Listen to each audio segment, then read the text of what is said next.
नमस्कार प्यारे बच्चों, फ्लैश एकेडमी चैनल में आप सबका स्वागत है। आज हम लोग डिस्कशन करने आए हैं फ्लैश एकेडमी का cosmic test paper minor test number 2 को। टॉपिक आपको पता ही है क्या है, सारा डिटेल पेपर का डिस्क्रिप्शन में आपको दे दिया गया है, वहाँ से आप आराम से पेपर को डाउनलोड कर सकते हैं। सारी चीज़ें मैंने बता दी। बेटा सुनो, अब आपका एग्ज़ाम बहुत नज़दीक आ रहा है और इस बात को मैं और मेरी पूरी टीम समझती है कि बच्चों को इस समय में बहुत सारे टॉपिक्स में, बहुत सारे चैप्टर में परेशानियां हो रही हैं।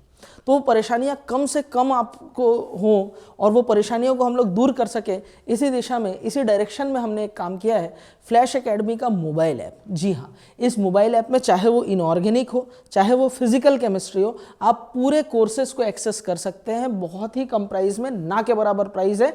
वो गेटवे का जो चार्ज होता है आपको पता है, वही बस आपको पे करना होगा। 100-150 रुपये का मेरे ख्याल से वो जो गेटवे का सर्वर का चार्ज होता है वो आपको पे करना है। तो हमारा the flash academy mobile app है, डिस्क्रिप्शन में लिंक दिया हुआ है, वहां से डाउनलोड करके जो भी चैप्टर आपके वीक है, सपोज आपको केमिकल काइनेटिक्स नहीं आता, आप सिर्फ उसकी वीडियो परचेस कर ले। सपोज आपको इलेक्ट्रोकेमिस्ट्री नहीं आता, आप सिर्फ उसकी वीडियो को एक्सेस कर ले। तो इससे आपके वो जो कमज़ोर टॉपिक है उनको आप आने वाले टेस्ट से पहले तक इंप्रूव कर सकते हैं। अभी तक उसमें फिजिकल केमिस्ट्री और इनऑर्गेनिक केमिस्ट्री के वीडियो लेक्चर्स अपलोड हो चुके हैं, कोर्सेज आ चुके हैं। जल्दी ही ऑर्गेनिक का फुल कोर्स आ जाएगा, ठीक है। धीरे धीरे करके जो फिजिकल के कुछ चैप्टर रह गए हैं वो भी हम लोग वहाँ पर डिटेल में आपको जल्दी ही दे देंगे। काम उस पर चल रहा है, एडिटिंग के काम में चीज़ों में थोड़ा सा वक्त लगता है।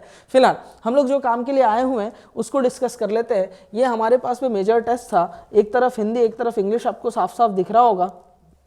हम लोग टेस्ट पेपर डिस्कशन करने जा रहे हैं और यहाँ पर हम लोग चीज़ों को आगे बढ़ाएंगे और क्वेश्चन को समझेंगे। पेपर कैसा था, तो एक शब्दों में, सरल शब्दों में बोलूँ तो पेपर जो है, हाँ आपको जैसा लग रहा है वैसा ही है, पेपर टफ था, मैं ये मानता हूँ। लेकिन फ्लैश एकेडमी के स्टूडेंट जिन्होंने दिन रात मेरे साथ काम किया है, राहुल सर है, मैं है, हमारी पूरी टीम है, हम लोग के साथ जिन्होंने केमिस्ट्री के लिए काम किया है, उनको मालूम है कि एनसीईआरटी की एक एक लाइन का हम लोग धागा खोलकर बैठे हुए हैं। यानी कि एक एक लाइन का हमने सर्जिकल स्ट्राइक कर लिया है इनऑर्गेनिक डोजेस के फॉर्म में। तो जो भी चैप्टर्स आपको पढ़ाए गए इनऑर्गेनिक डोजेस के फॉर्म में, आप देखिएगा हर एक क्वेश्चन वहाँ से रिलेट हो रहा है। जैसे क्वेश्चन नंबर 51 से केमिस्ट्री का पोर्शन सेक्शन 1 का स्टार्ट होता है, विच of the following species follow octet rule. ठीक है, देखो मैंने आपको एक तरीका बताया था बेटा, आयोडीन के वैलेंस इलेक्ट्रॉन होते हैं 7, आयोडीन का एटॉमिक नंबर होता है 9, 2 छोड़ दोगे तो बचेंगे कितने, इसके पास 7 इलेक्ट्रॉन। मतलब आउटर मोस्ट शेल में 9 होते हैं। जैसे फ्लोरीन है, फ्लोरीन का एटॉमिक नंबर 9 है, 2 छोड़ दो बचेंगे कितने, 7। यहाँ पर भी 7 इलेक्ट्रॉन है और 5 यहाँ पर टर्मिनल एटम लटके हुए हैं, तो 7 और 5 कितने हो गए, 12 इलेक्ट्रॉन। सुपर ऑक्टेट कंपाउंड है, ठीक है।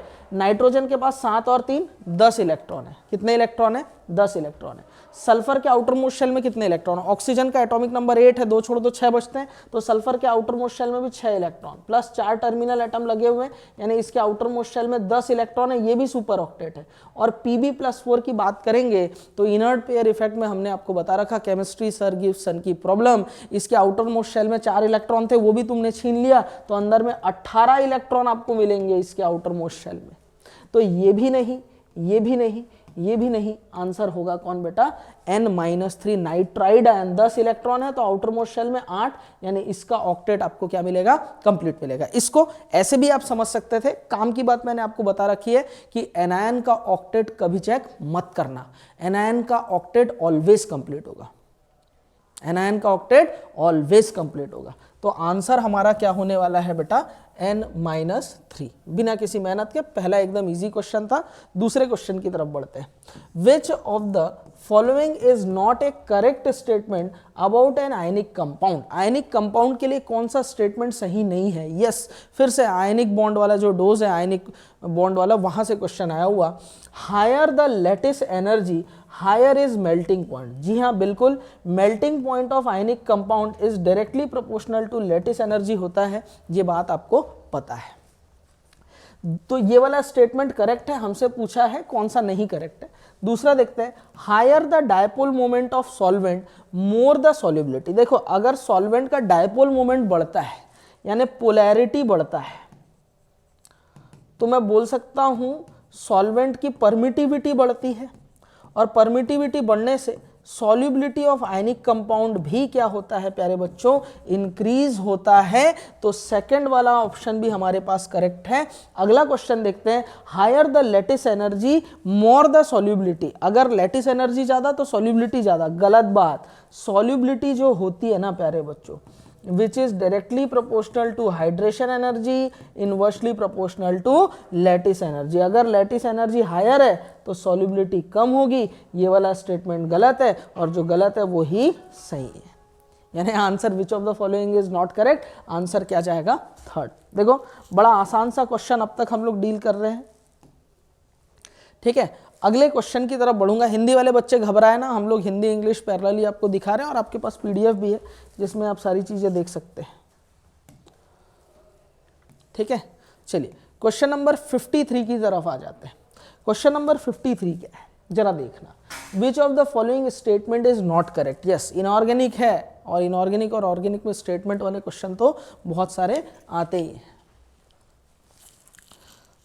ये फोन देख लेना। क्वेश्चन नंबर 53 देखिए, विच of the following statement is not correct. फिर से नॉट करेक्ट वाला आया। Double bond is shorter than a single bond. जाहिर सी बात है, डबल बॉन्ड जो है सिंगल बॉन्ड से क्या होता है बेटा, शॉर्टेस्ट होता है। डबल बॉन्ड की बॉन्ड लेंथ सिंगल बॉन्ड से कम होती है, ठीक है, ये तो करेक्ट है। दूसरा देखते हैं, sigma bond is weaker than pi bond. अरे गलत बात है, सिग्मा बॉन्ड का बॉन्ड स्ट्रेंथ पाई बॉन्ड से ज्यादा होता है, सिग्मा बॉन्ड स्ट्रांग है, तो ये वाला स्टेटमेंट इनकरेक्ट है और जो इनकरेक्ट है वही सही है। आंसर डंके की चोट पे क्या जाने वाला है, 2 जाने वाला है। बोलो बात समझ में आ रहा है, ठीक है। क्वेश्चन नंबर 54 देखते हैं, the type of hybrid orbital used by chlorine atom in ClO minus, ClO2 minus, ClO3 minus और ClO4 माइनस। ध्यान दो प्यारे बच्चों, ठीक है, इसमें क्या पूछा गया है, the type of hybrid orbital used by chlorine. Chlorine ने कौन से ऑर्बिटल को यूज किया है बॉन्डिंग के लिए, ठीक है, हाइब्रिडाइज्ड ऑर्बिटल को यूज करता है। आपको मालूम है हाइब्रिडाइजेशन की कहानी क्या होती है।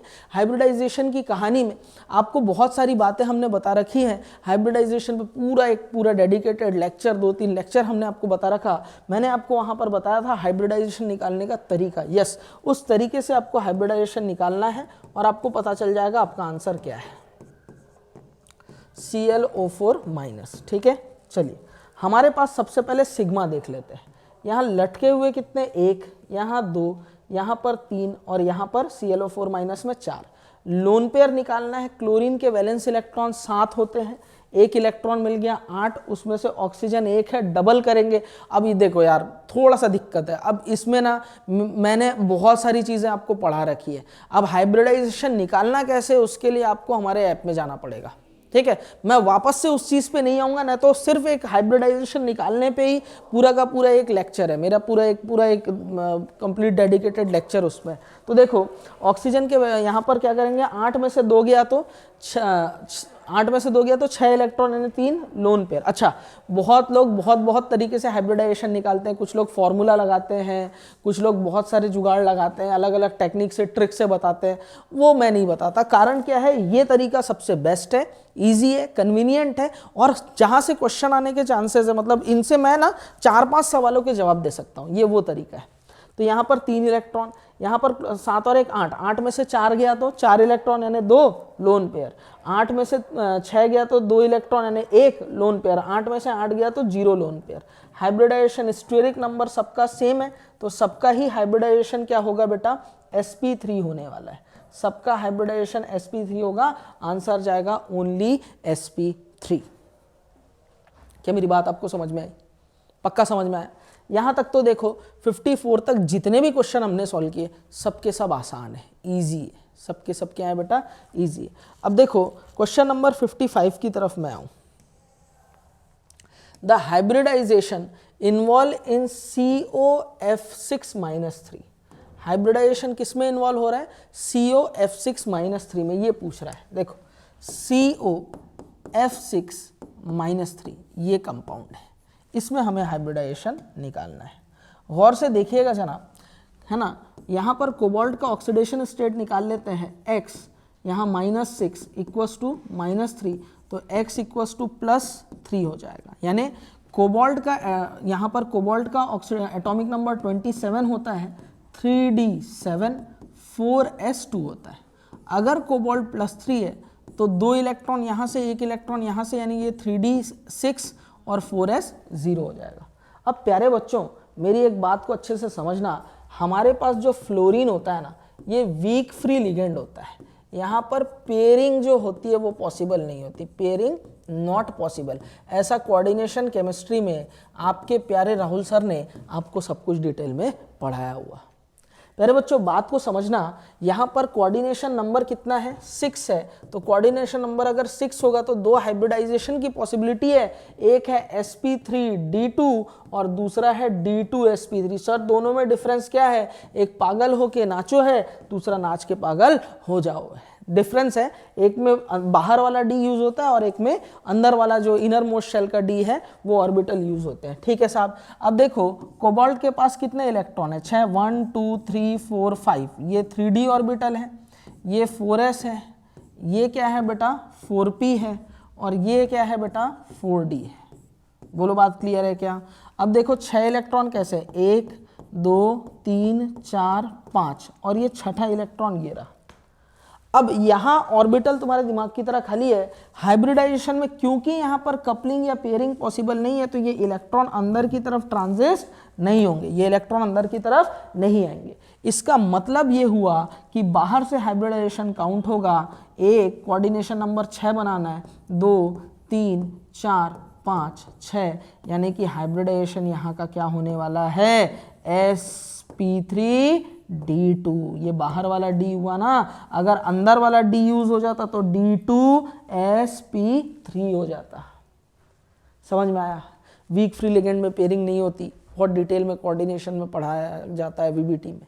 ठीक है, तो ये इसका आंसर था sp3d2 हाइब्रिडाइजेशन। sp3d2 बोलने का मतलब है हमारे पास आंसर आ जाएगा sp3d2, यानी ऑप्शन नंबर 2 इसका आंसर जाएगा। 2 इज द राइट आंसर। 56 है, pick out the incorrect statement. sp3 hybridization involve dx² minus y² orbital. पहला ही स्टेटमेंट इनकरेक्ट आ गया। बच्चों मजे की बात समझना, कितना बढ़िया एकदम क्वेश्चन अपन को देखने को मिल रहा है। ठीक है, इसको चेंज कर देते हैं। मैं एक काम करता हूँ, पैरेलली दोनों ओपन कर लेता हूँ, है ना, तो इससे मैं इधर क्वेश्चन भी बता पाऊंगा और आगे हम लोग डील भी कर लेंगे। चलिए इसको मैं इधर कर देता हूँ।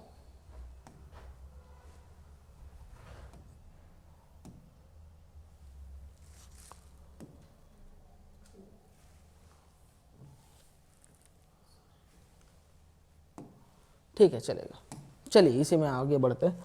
ठीक है, ये सब क्या टेक्निकल चीज़ें क्या है, मेरे से ज़्यादा होता नहीं है, राहुल सर ही देखते हैं, उनको ही ज़्यादा पता है। 56 क्वेश्चन देख रहे हैं हम लोग। कौन सा क्वेश्चन देख रहे हैं?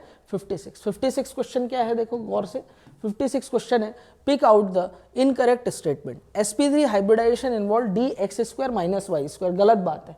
sp3d हाइब्रिडाइजेशन जो होता है उसमें एक s होता है और px py और pz होता है, और साथ ही साथ जो d यूज होता है वो एक्सियल वाला होता है, dz² ऑर्बिटल यूज होता है। तो dz² यहाँ यूज होगा। ये वाला स्टेटमेंट तो यहाँ पर इनकरेक्ट है, dz² होना चाहिए। तो इस बेसिस पे हमारा आंसर क्या जाने वाला है प्यारे बच्चों? इस बेस पे हमारा आंसर क्या जाएगा बताओ?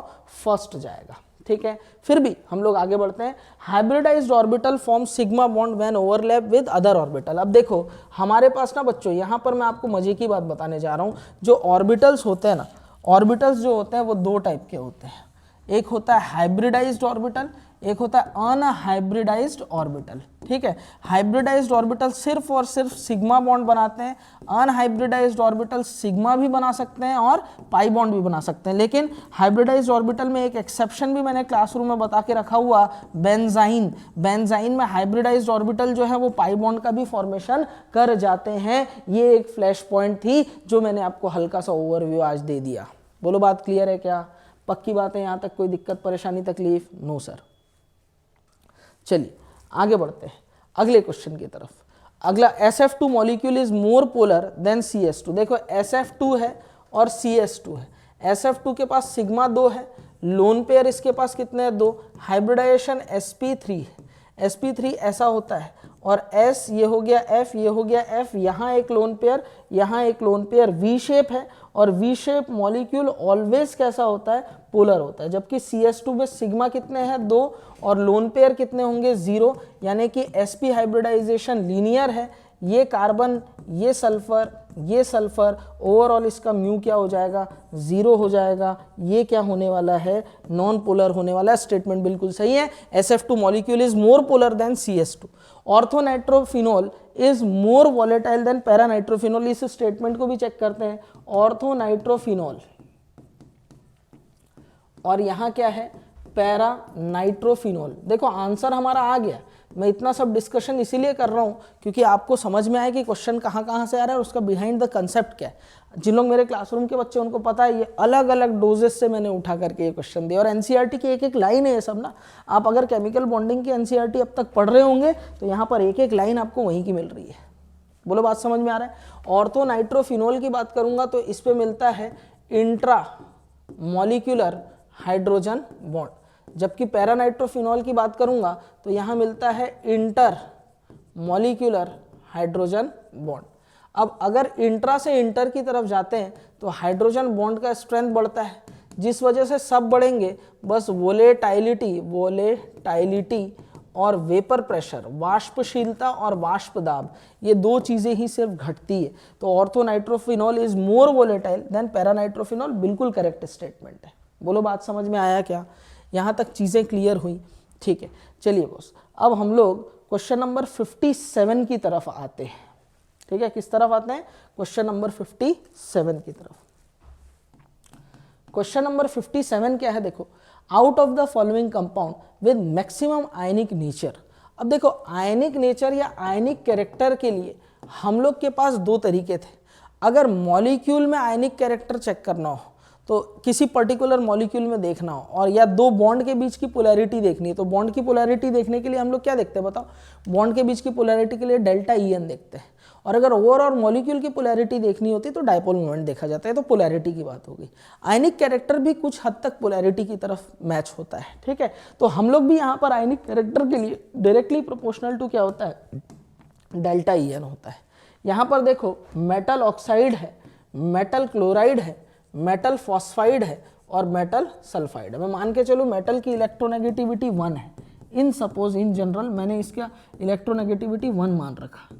ऑक्सीजन की इलेक्ट्रोनेगेटिविटी 3.5, क्लोरीन की होती है 3, फॉस्फोरस की होती है लगभग 2.1 हाइड्रोजन के बराबर, और कार्बन सल्फर आयोडीन का सेम होता है, ये होता है 2.5। इलेक्ट्रोनेगेटिविटी की वैल्यू याद रखनी है। अगर इलेक्ट्रोनेगेटिविटी की वैल्यू आपको याद नहीं है तो इनऑर्गेनिक में परेशानी होगी। स्ट्रांगली रेकमेंड करूंगा, यूट्यूब में मेरा फ्री लेक्चर पड़ा हुआ है, पीरियोडिक क्लासिफिकेशन ऑफ एलिमेंट का पूरा प्लेलिस्ट है, वो आप सबसे पहले खत्म करें इनऑर्गेनिक में अगर डील लाना है तो, ठीक है। तो यहाँ पर कितना आएगा बताओ, यहाँ पर डिफरेंस कितना आएगा, ये आ जाएगा 1.5, यहाँ पर 2 नहीं 3 में से एक गया 2, 2.5 यहाँ 2 और यहाँ हो जाएगा 1.1 और यहाँ हो जाएगा 1.4। तो सबसे ज़्यादा इलेक्ट्रोनेगेटिविटी का difference delta EN metal oxide में है। इसका मतलब मेटल ऑक्साइड क्या होगा, सबसे ज़्यादा आयनिक कैरेक्टर शो करने वाला है। समझ में आया सभी को, ठीक है। चलिए 57 के बाद 58 क्वेश्चन की तरफ बढ़ते हैं। विच of the following molecule will be the most polar, इनमें से कौन सा मॉलिक्यूल मोस्ट पोलर है। सबसे पहले 135 ट्राइक्लोरोबेंजीन। तो देखो मैंने यहां पर बेंजीन बनाया और 1 पोजीशन ये रहा ट्राइक्लोरो है, 2 है 3 पोजीशन पे क्या है क्लोरो है, 4 है 5 पोजीशन पे क्या है बेटा क्लोरो। 135 ट्राइक्लोरोबेंजीन। देखो इसका डायपोल मोमेंट वेक्टर इधर, इसका डायपोल मोमेंट वेक्टर इधर, इसका डायपोल मोमेंट वेक्टर इधर, कैंसल आउट कर देंगे, म्यू इक्वल्स टू 0। करेक्ट है, ठीक है। Trans 1,2 dichloro ethene, meth eth ethene, trans है तो एक क्लोरीन ये रहा, एक क्लोरीन ये रहा, और ये हो गया हाइड्रोजन, ये हो गया हाइड्रोजन, ये है ट्रांस डाइक्लोरो इथीन। एक डायपोल मोमेंट वेक्टर की डायरेक्शन इधर है तो दूसरे डायपोल मोमेंट वेक्टर की डायरेक्शन इधर है। आपको पता है वेक्टर्स को आप पैरेलली शिफ्ट कर सकते हो, दोनों वेक्टर इक्वल और एक दूसरे के ऑपोजिट है, यानी कि म्यू यहाँ पर क्या हो जाएगा 0, यानी कि ये भी नॉन पोलर है, ये भी नॉन पोलर है। सिस 1 फ्लोरोप्रोपीन, मेथ एथ प्रोप और सिस पोजीशन में है, तो यहाँ पर मैंने हाइड्रोजन लगा दिए सिस पोजीशन में और 1 फ्लोरो यहाँ पर फ्लोरीन लगा दिया। अब देखो गौर से देखना यहाँ खेल, ये वाले कार्बन का हाइब्रिडाइजेशन बच्चों sp3 है, जबकि ये वाला कार्बन sp2। तो sp2 carbon is more electronegative as compare to sp3, तो डायपोल मोमेंट वेक्टर की डायरेक्शन इधर होगी, बोलो होगी नहीं होगी? Yes sir. और यहां पर डायपोल मोमेंट वेक्टर की डायरेक्शन इधर होगी। क्लियर है? ठीक है। दूसरे केस में देखते हैं, इसको अभी देखते हैं। यहां पे तो mu is not equal to 0 है, तो ये आंसर हो जाता। अगला भी चेक कर लेते हैं, ट्रांस 1 फ्लोरोप्रोपीन मेथ एथ प्रोप, ठीक है, और ये हो गया ट्रांस 1 फ्लोरो, ये ट्रांस पोजीशन हो गया।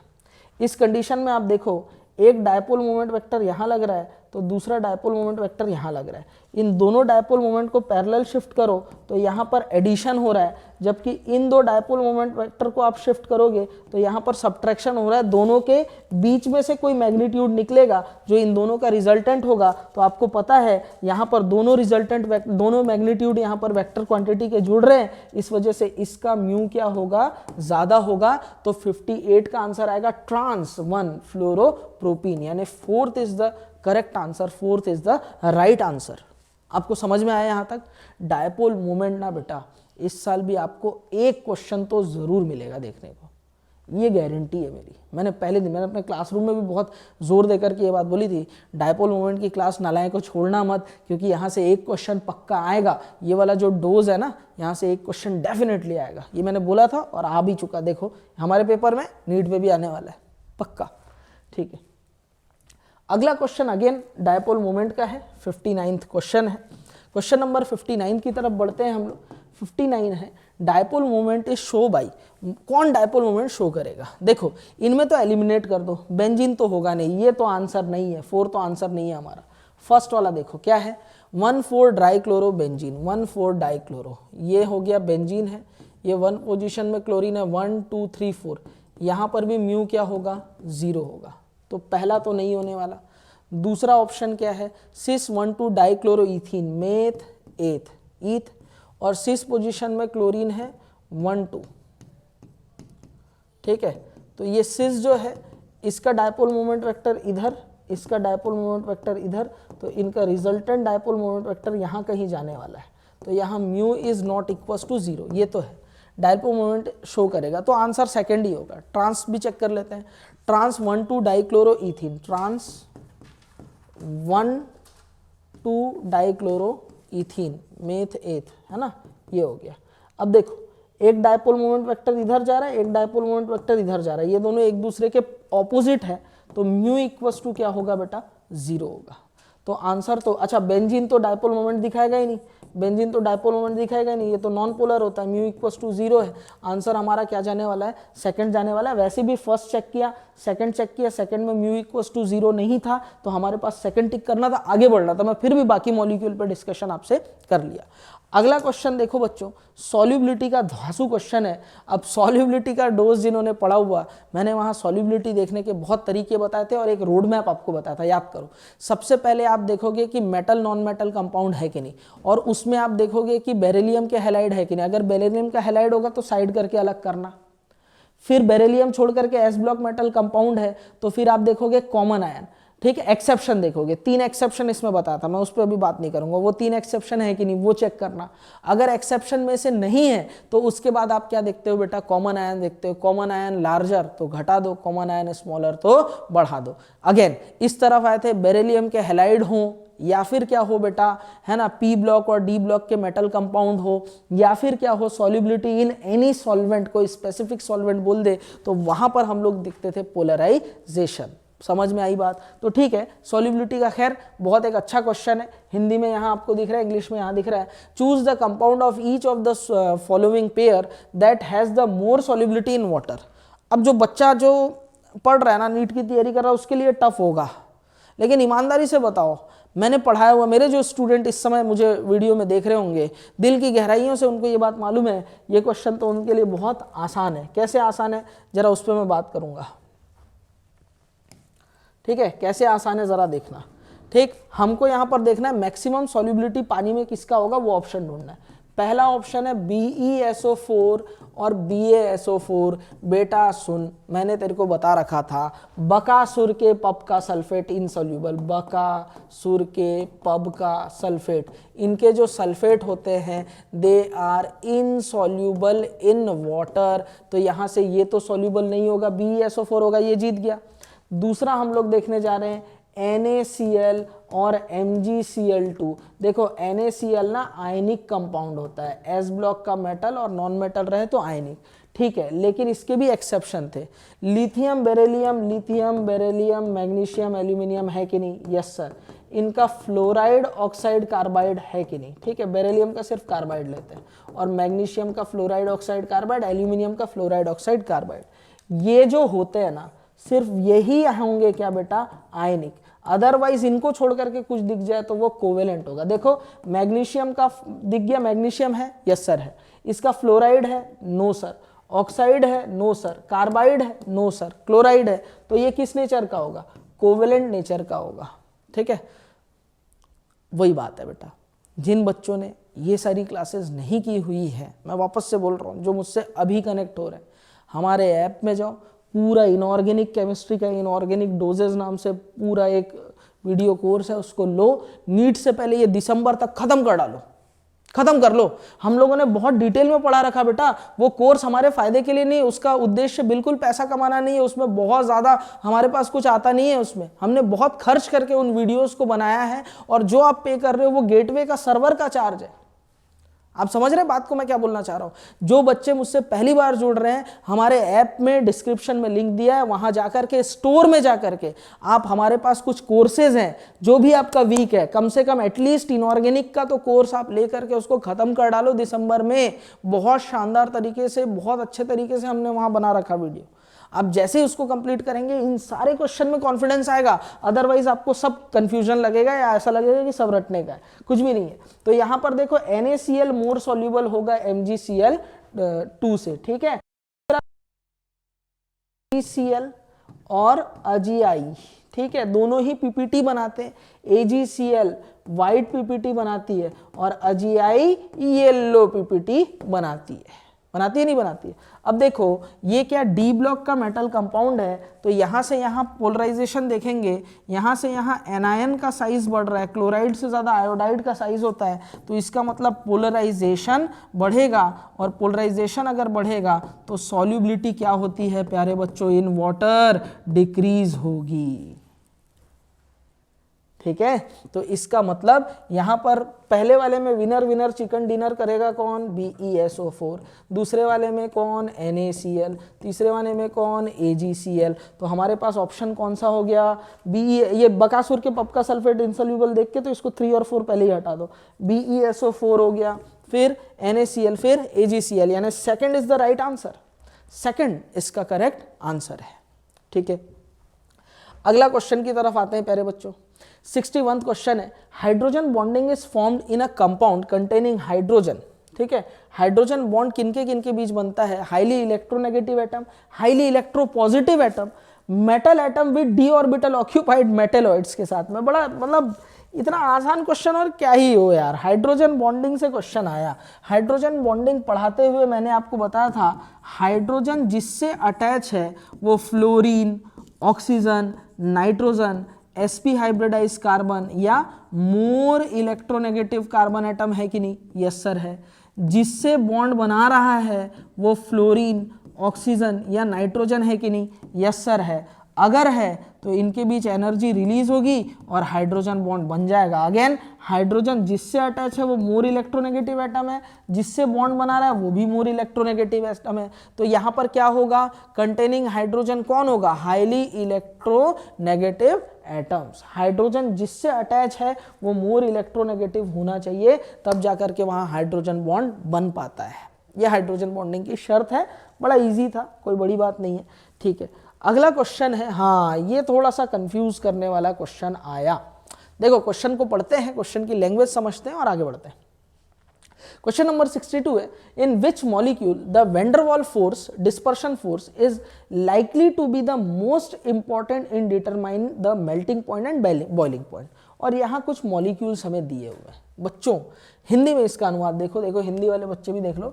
किस अणु में गलनांक और क्वथनांक निर्धारित करने में वैन डर वाल बल या विसरण बल सबसे अधिक महत्वपूर्ण होने की संभावना है।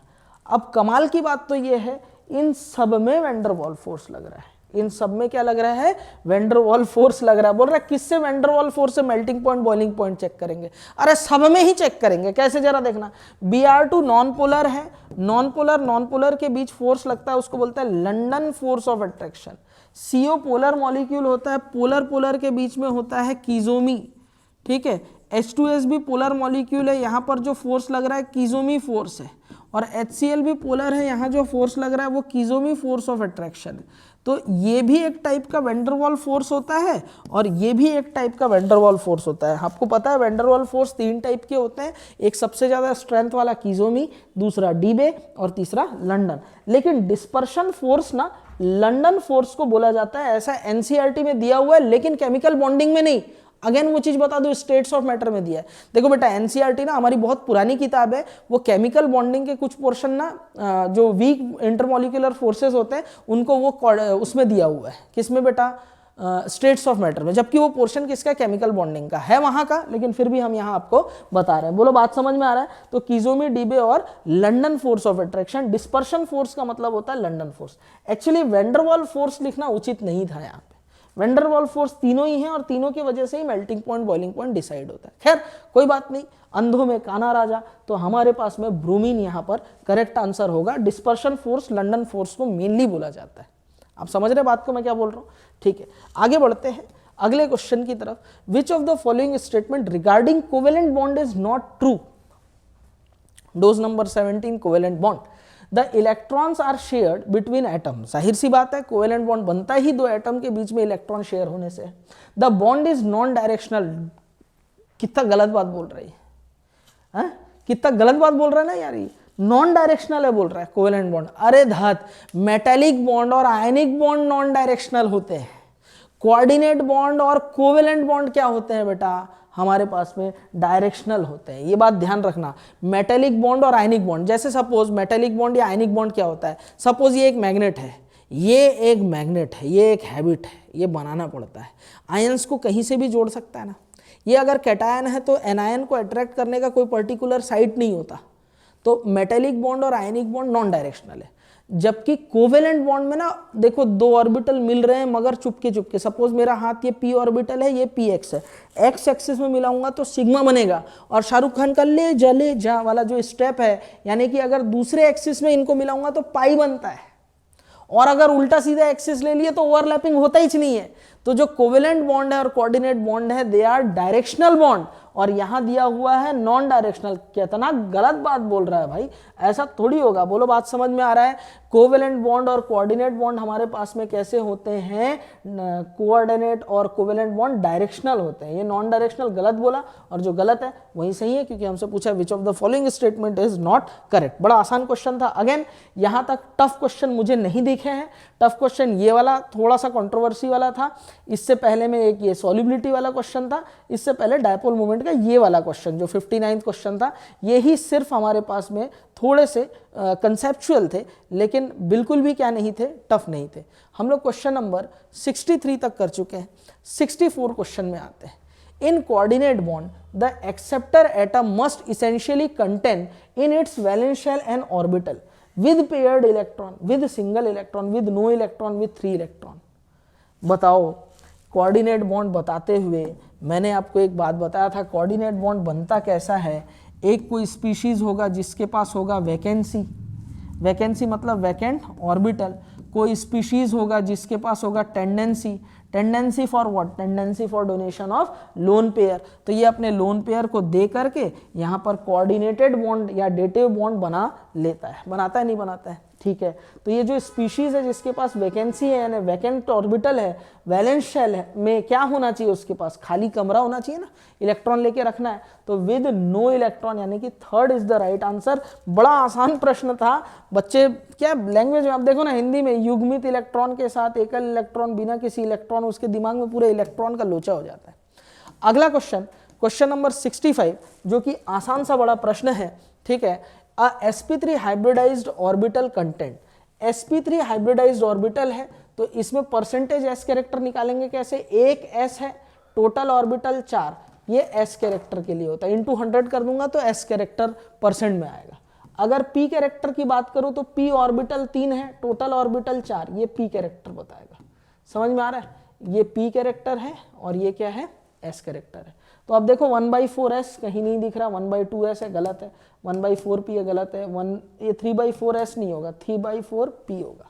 तो third is the right answer है। प्यारे बच्चों, आगे की क्वेश्चंस का डिस्कशन करने के लिए हमारे और आपके प्यारे राहुल सर आने वाले हैं, आगे के क्वेश्चन वो डिस्कस करने वाले हैं, फिर मैं आऊँगा थोड़ी देर बाद लौट करके, ठीक है। चलिए, तो उम्मीद करता हूँ यहाँ तक आपको बहुत अच्छे ढंग से समझ में आया होगा। Thank you.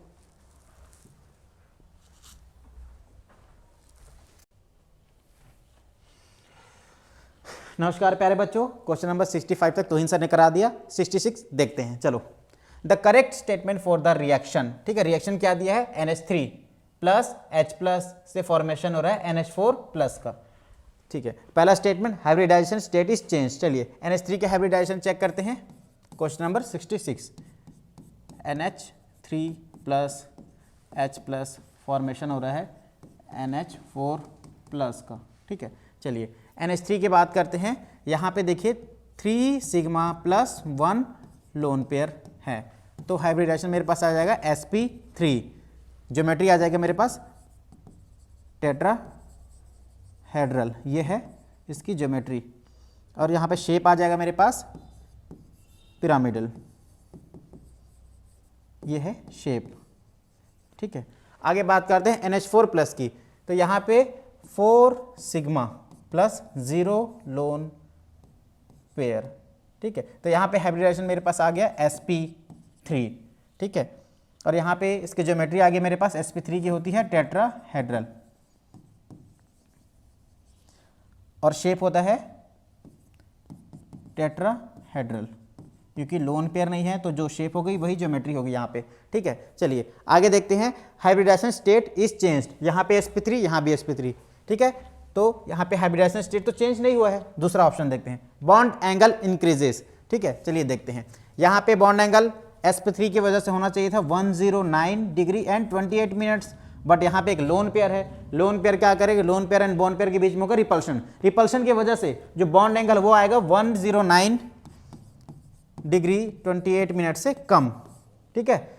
और यहाँ पे नो लोन पेयर, यहाँ पे आएगा एंगल 109 डिग्री एंड 28 मिनट्स, ठीक है। ये बात समझ में आया। तो बॉन्ड एंगल इंक्रीज, ये वाला स्टेटमेंट करेक्ट है, option number 2 is correct answer, ठीक है। आगे देख लेते हैं, NH3 act as a Lewis acid, NH3 के पास है लोन पेयर, जिसके पास लोन पेयर रहता है वो एक्ट करता है as a Lewis base, option number 3 is incorrect. Regular geometry is changed, ठीक है। रेगुलर ज्योमेट्री, इसकी ज्योमेट्री है टेट्राहेड्रल, इसकी ज्योमेट्री है टेट्राहेड्रल, शेप चेंज हो रहा है, ज्योमेट्री नहीं, ध्यान रखना, ठीक है। तो option number 4 is incorrect, 66 answer आएगा 2। समझ में आया।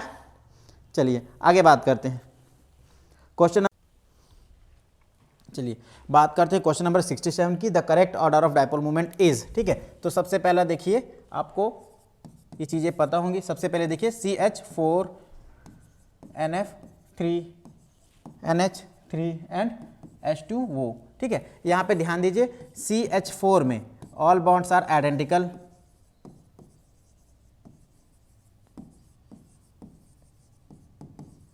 एंड 0 लोन पेयर, तो इसका म्यू हो जाएगा 0, मतलब डायपोल मोमेंट इसका सबसे कम है, ठीक है। चलिए देखते हैं। अच्छा, एक ही ऑप्शन जिसमें CH4 का डायपोल मोमेंट कम है, बाकी देख लीजिए, यहाँ पे CH4, यहाँ पे CH4, इधर देखिए, यहाँ पे 3 बात करते हैं, CH4 का 0 आ गया, NF3 की, यहाँ पे 3 सिग्मा प्लस 1 लोन पेयर, तो यहाँ पे mu is not equal to 0 होगा। NH3 की बात करते हैं, 3 सिग्मा प्लस 1 लोन पेयर, तो यहाँ पे mu is not equals to 0। यहाँ पे देखिए 2 सिग्मा प्लस 2 लोन पेयर, यहाँ पे mu is not equals to 0। ठीक है, तो देखिए CH4 का सबसे कम होगा और एक ही ऑप्शन था, ऑप्शन नंबर 1 इसका करेक्ट है, 67। ठीक है, चलिए आगे बात करते हैं क्वेश्चन नंबर 68 की। Phosphorus has oxidation state of +3।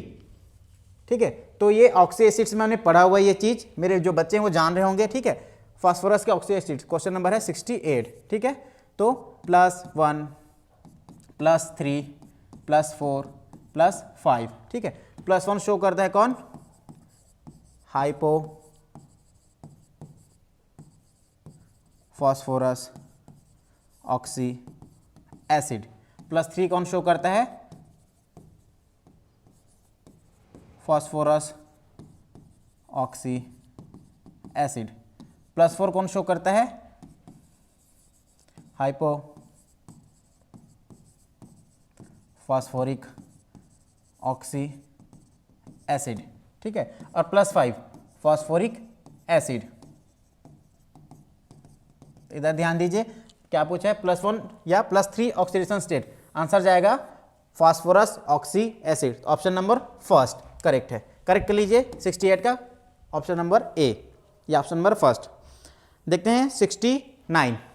The correct sequence given below the containing neutral acidic basic and amphoteric oxide respectively. Oxides dose number 3। ठीक है, चलिए सबसे पहला क्या बोल रहा है, न्यूट्रल ऑक्साइड्स का मैं आपको बता दूं, क्वेश्चन नंबर ये है 69, न्यूट्रल। ठीक है, तो कौन से ऑक्साइड्स न्यूट्रल होते हैं, CO, NO, H2O, N2O। ठीक है, ये सारे ऑक्साइड होते हैं न्यूट्रल। देख लीजिए इनमें से कौन कौन सा न्यूट्रल सबसे पहले देखना है, NO NO NO। तो आपका ऑप्शन नंबर जो बी है वो तो पहले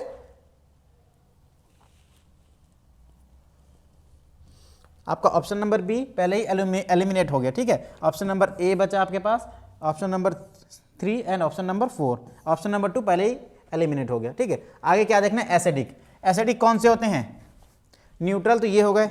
एसिडिक होते हैं बच्चों, जो हमारे बच्चे हैं वो जानते होंगे, जो नॉन मेटल के ऑक्साइड्स हैं, किसके, नॉन मेटल्स के जो ऑक्साइड्स हैं वो क्या होते हैं, एसिडिक नेचर के होते हैं। ठीक है, यहाँ पे देखिए ये जिंक, जिंक क्या है, एम्फोटेरिक है। ठीक है, यहाँ पे कार्बन, कार्बन, कार्बन क्या है, नॉन मेटल का ऑक्साइड, एसिडिक इन नेचर। तो ऑप्शन नंबर हमारा ए भी एलिमिनेट हो गया, बचा है क्या,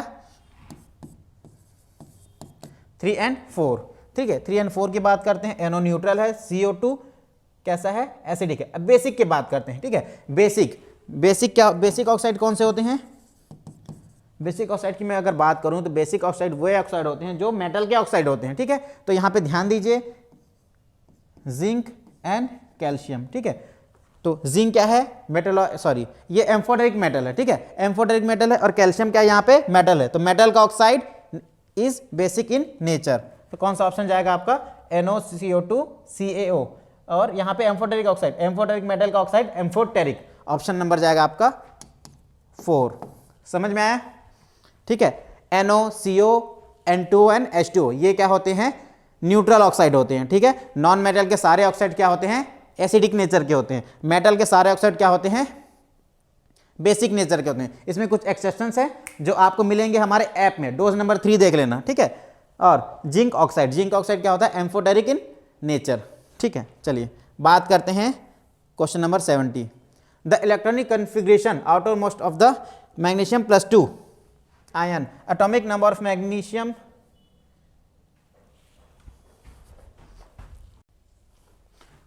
चलिए बात करते हैं क्वेश्चन नंबर 70 की। The electronic configuration outer most of manganese +2 ion, atomic number of manganese is 25 in its ground state is.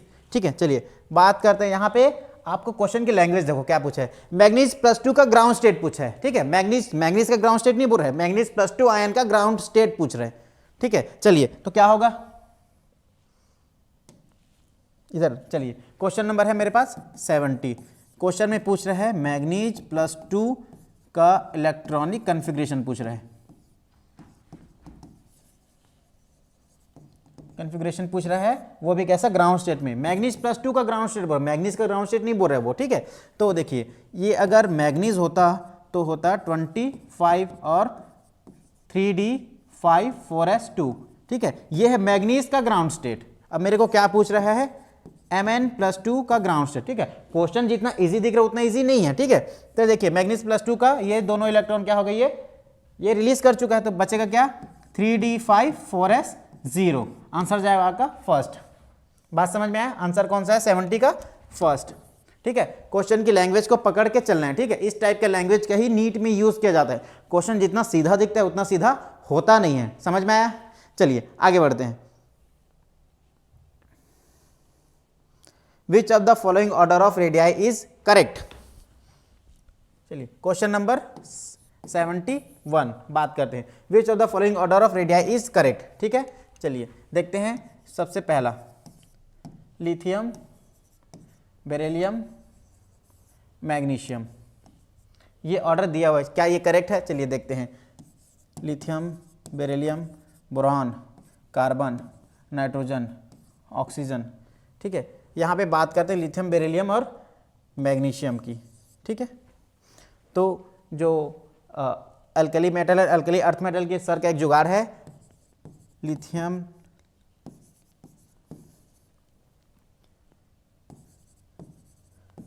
ठीक है, alkali metal and alkali earth metal, ठीक है।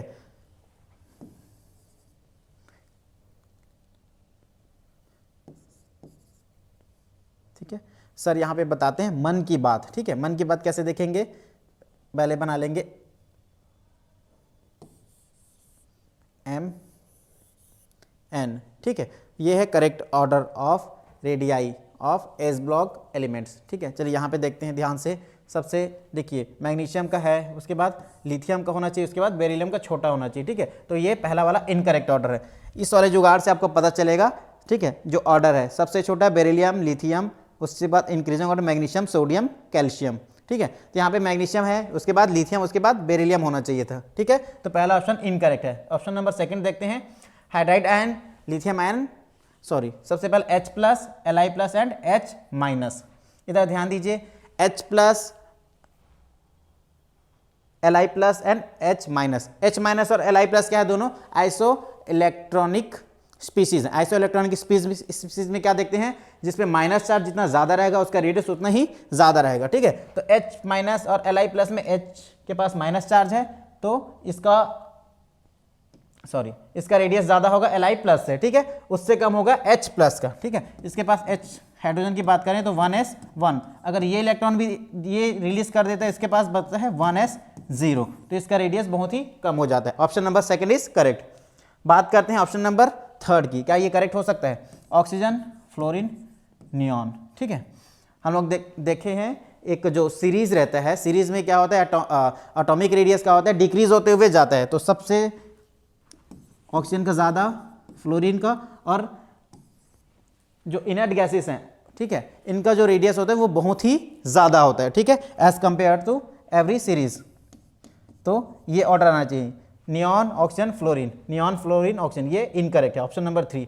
ऑप्शन नंबर 4 की बात करते हैं। देखिए यहाँ पे, ठीक है, lithium, sodium, potassium, caesium, rubidium, ठीक है। हाँ, तो ये वाला ऑर्डर होना चाहिए था, lithium, sodium, potassium, rubidium and caesium, ठीक है। सीजियम का कम होता है, ठीक है, रुबिडियम का सीजियम का ज्यादा होता है, रुबिडियम का कम होता है। यहाँ पे ऑर्डर थोड़ा सा इसको चेंज कर दिया गया, ठीक है। बच्चा हड़बड़ी में रहेगा, उसको लगेगा करेक्ट है, करेक्ट करके आ जाएगा, ठीक है। इनकरेक्ट है। करेक्ट ऑप्शन है 71 का 2। चलिए बात करते हैं 72, question number 72। The lanthanide contraction refers to, ठीक है, lanthanide contraction refers to radius of the series, valence electron of the series, density of the series, electronegativity of the series, ठीक है। तो लेंथेनेट कॉन्ट्रैक्शन के बारे में आप लोग जानते होंगे, ठीक है। ये क्या करते हैं, जो वैलेंस इलेक्ट्रॉन होते हैं वो डी ऑर्बिटल्स में जाते हैं, जो कि न्यूक्लियस के एकदम पास में रहते हैं, नजदीक में रहते हैं, जिससे क्या होता है, किसी भी एटम का शेप क्या हो जाता है, वो कॉन्ट्रैक्ट हो जाता है, ठीक है। तो इसको क्या बोलते हैं, लेंथेनेट कॉन्ट्रैक्शन। तो ये रेडियस ऑफ द सीरीज को रिफर करता है। क्वेश्चन नंबर 72, आंसर जाएगा फर्स्ट। चलिए बात करते हैं question number 73, easy question. Question number 73, which of the following statement is correct with respect to the property of elements in the carbon family with increases in atomic number there. ठीक है, चलिए carbon family के बारे में बात करें। ठीक है,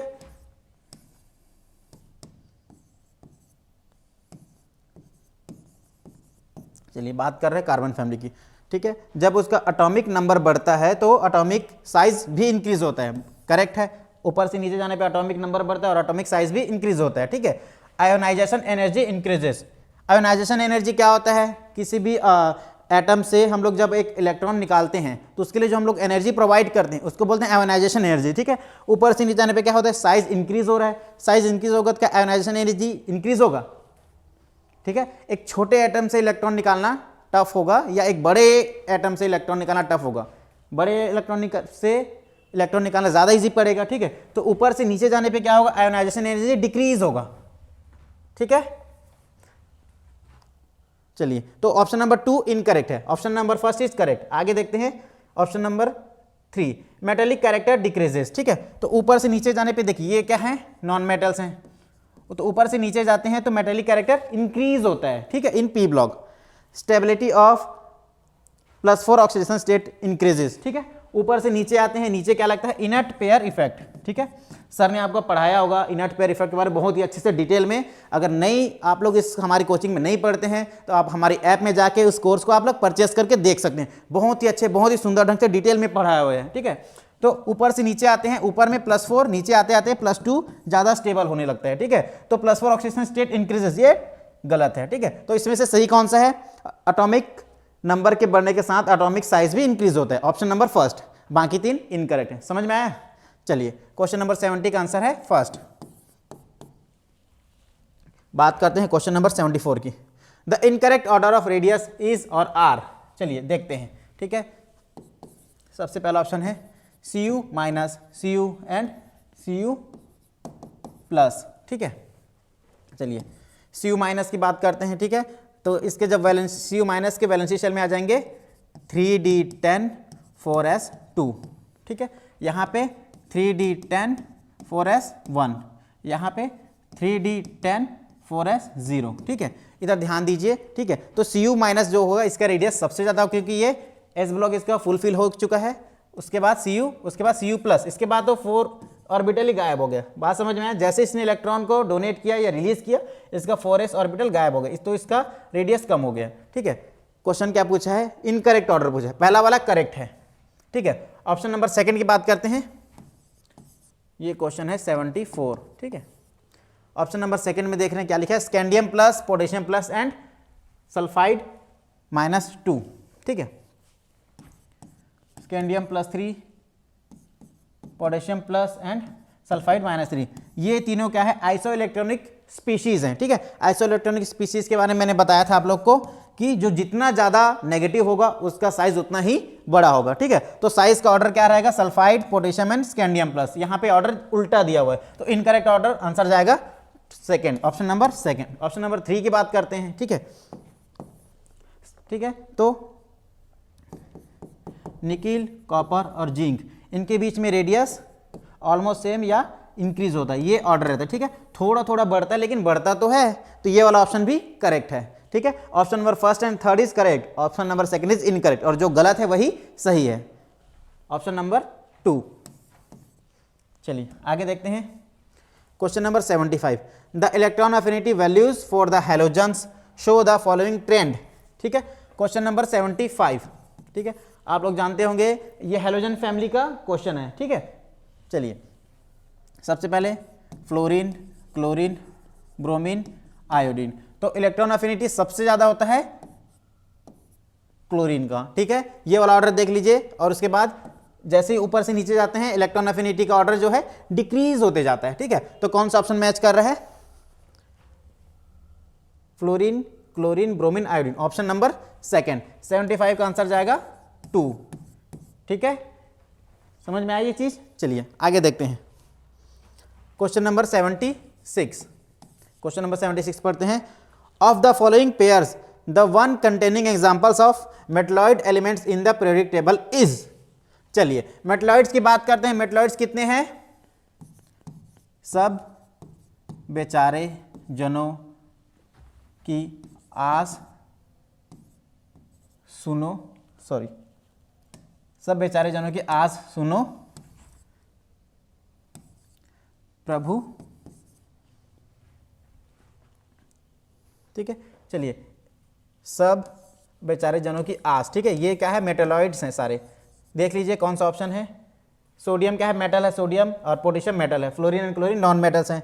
ठीक है, CuNAg ये भी मेटल्स हैं, तो आंसर जाएगा फोर्थ, AS एंड SB। ठीक है, 76 का जाएगा आंसर 4। वेरी इजी क्वेश्चन, ये सभी को पता रहता है। ठीक है, जिसको नहीं पता है वो याद कर लेना, समझ में आया, पीरियोडिक टेबल का वेरी इजी क्वेश्चन।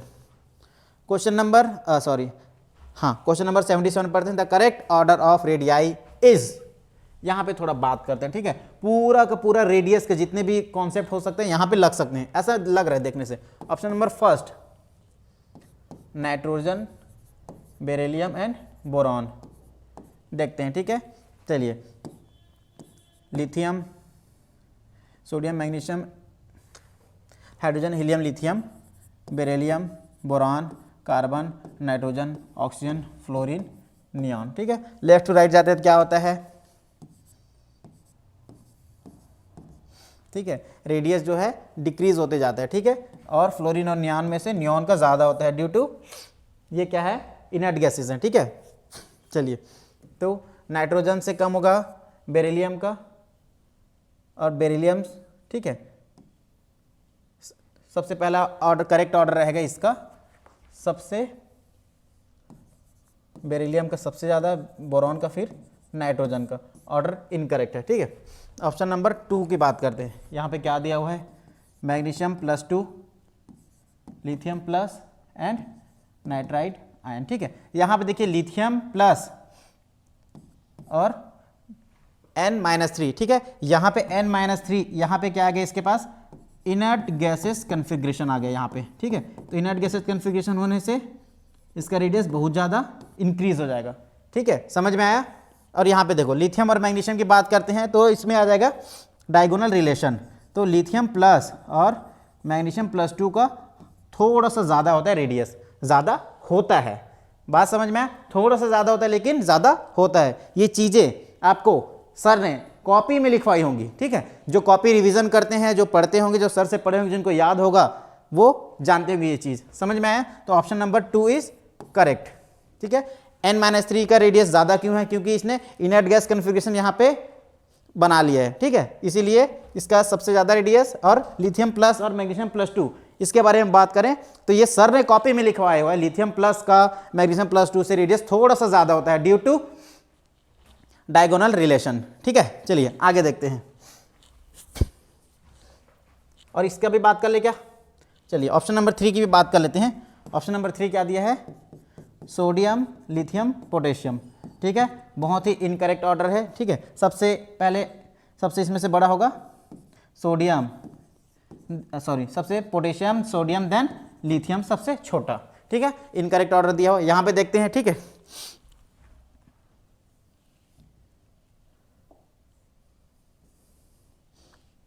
चलिए ऑप्शन नंबर 4 की बात करते हैं। इसमें से Fe+3, Fe+2 एंड Fe+4। ठीक है, तो जो जितना ज़्यादा प्लस होगा या जिस पे जितना ज़्यादा प्लस चार्ज होगा उसका रेडियस उतना ही छोटा होगा। इसका करेक्ट ऑर्डर रहेगा Fe+2, Fe+3, Fe+4 का। ठीक है, ये करेक्ट ऑर्डर है, ये इनकरेक्ट ऑर्डर है। आपका आंसर जाएगा क्या, second, Mg+2, Li and N-3। ठीक है, चलिए ये है थोड़ा सा टफ क्वेश्चन। ठीक है, विच of the following elements has maximum first ionization potential. बात करते हैं क्वेश्चन नंबर 78 की। ठीक है, आयोनाइजेशन पोटेंशियल का मतलब होता है कोई भी हमारे पास एलिमेंट है उसके वैलेंस शेल से एक इलेक्ट्रॉन हम लोग रिलीज करवाएंगे या उसमें से एक इलेक्ट्रॉन निकालेंगे, तो इलेक्ट्रॉन निकालने के लिए एनर्जी देनी पड़ती है। ठीक है, तो जो सबसे मुश्किल से इलेक्ट्रॉन रिलीज करेगा उसका ही आयोनाइजेशन पोटेंशियल ज़्यादा होगा। देखते हैं, चलिए सबसे पहला है हमारा वेनेडियम। वेनेडियम का होता है साइंस टीचर विनीता 23। ठीक है, ये लिखेंगे 3D3 एंड 4S2। नेक्स्ट देखते हैं titanium, science teacher Vinita, science teacher, ये हो गया 22, 3D2 एंड 4S 2। नेक्स्ट है क्रोमियम, साइंस टीचर विनीता करमानी, ठीक है, करमानी मतलब साइंस टीचर विनीता करमानी, ये हो गया 24, 3d4 4s2। लास्ट है मैग्नीज, मैग्नीज का होता है 25, ठीक है, ये आ जाएगा 3d5 4s2, ठीक है। क्रोमियम एक्सेप्शन होता है, ये आएगा 3d5 एंड 4s1, ठीक है। इधर ध्यान दीजिए, मैक्सिमम आयोनाइजेशन पोटेंशियल बोल रहा है, ठीक है। तो जिस एटम के वैलेंस शेल से हम लोग इलेक्ट्रॉन सबसे मुश्किल से रिसीव करेंगे या निकालेंगे, उसी का आयोनाइजेशन पोटेंशियल सबसे ज़्यादा होगा। इधर ध्यान दीजिए, यहाँ से और यहाँ से, ठीक है, यहाँ तक कि क्रोमियम से हम लोग सबसे इजीली इलेक्ट्रॉन रिलीज कर सकते हैं। जैसे ही इलेक्ट्रॉन रिलीज करेगा, इसकी हाफ फील्ड स्टेबिलिटी इसको मिल जाएगी क्रोमियम की, ठीक है। यहाँ पे देखिए मैग्नीशियम की बात करते हैं, इसका 3d हाफ फील्ड है और 4s जो वैलेंस है वो फुल फील्ड है। तो सबसे ज़्यादा स्टेबल इलेक्ट्रॉनिक कन्फिग्रेशन किसका है? मैग्नीज का है। तो मैग्नीज जो है सबसे ज़्यादा एनर्जी लेके इलेक्ट्रॉन रिलीज करेगा। समझ में आया? जो जितना ज़्यादा स्टेबल होगा, उसकी स्टेबिलिटी तोड़ने के लिए हमको उसको उतनी ही ज़्यादा एनर्जी देनी पड़ती है, ठीक है। तो यहाँ पे मैग्नीज का जो इलेक्ट्रॉनिक कन्फिग्रेशन वो सबसे ज़्यादा स्टेबल है, तो आंसर जाएगा 4, ठीक है। मैग्नीज का फर्स्ट आयोनाइजेशन पोटेंशियल सबसे ज़्यादा होगा। चलिए question number 79, IE first, IE second and IE three. IE का है आयोनाइजेशन एनर्जी, ठीक है, ऑफ एन एलिमेंट आर। चलिए क्वेश्चन नंबर है 79, क्या दिया हुआ है? आयोनाइजेशन एनर्जी फर्स्ट कितना है? 9.32 वोल्ट। आयोनाइजेशन एनर्जी सेकेंड दिया हुआ है 18.21 वोल्ट, ठीक है।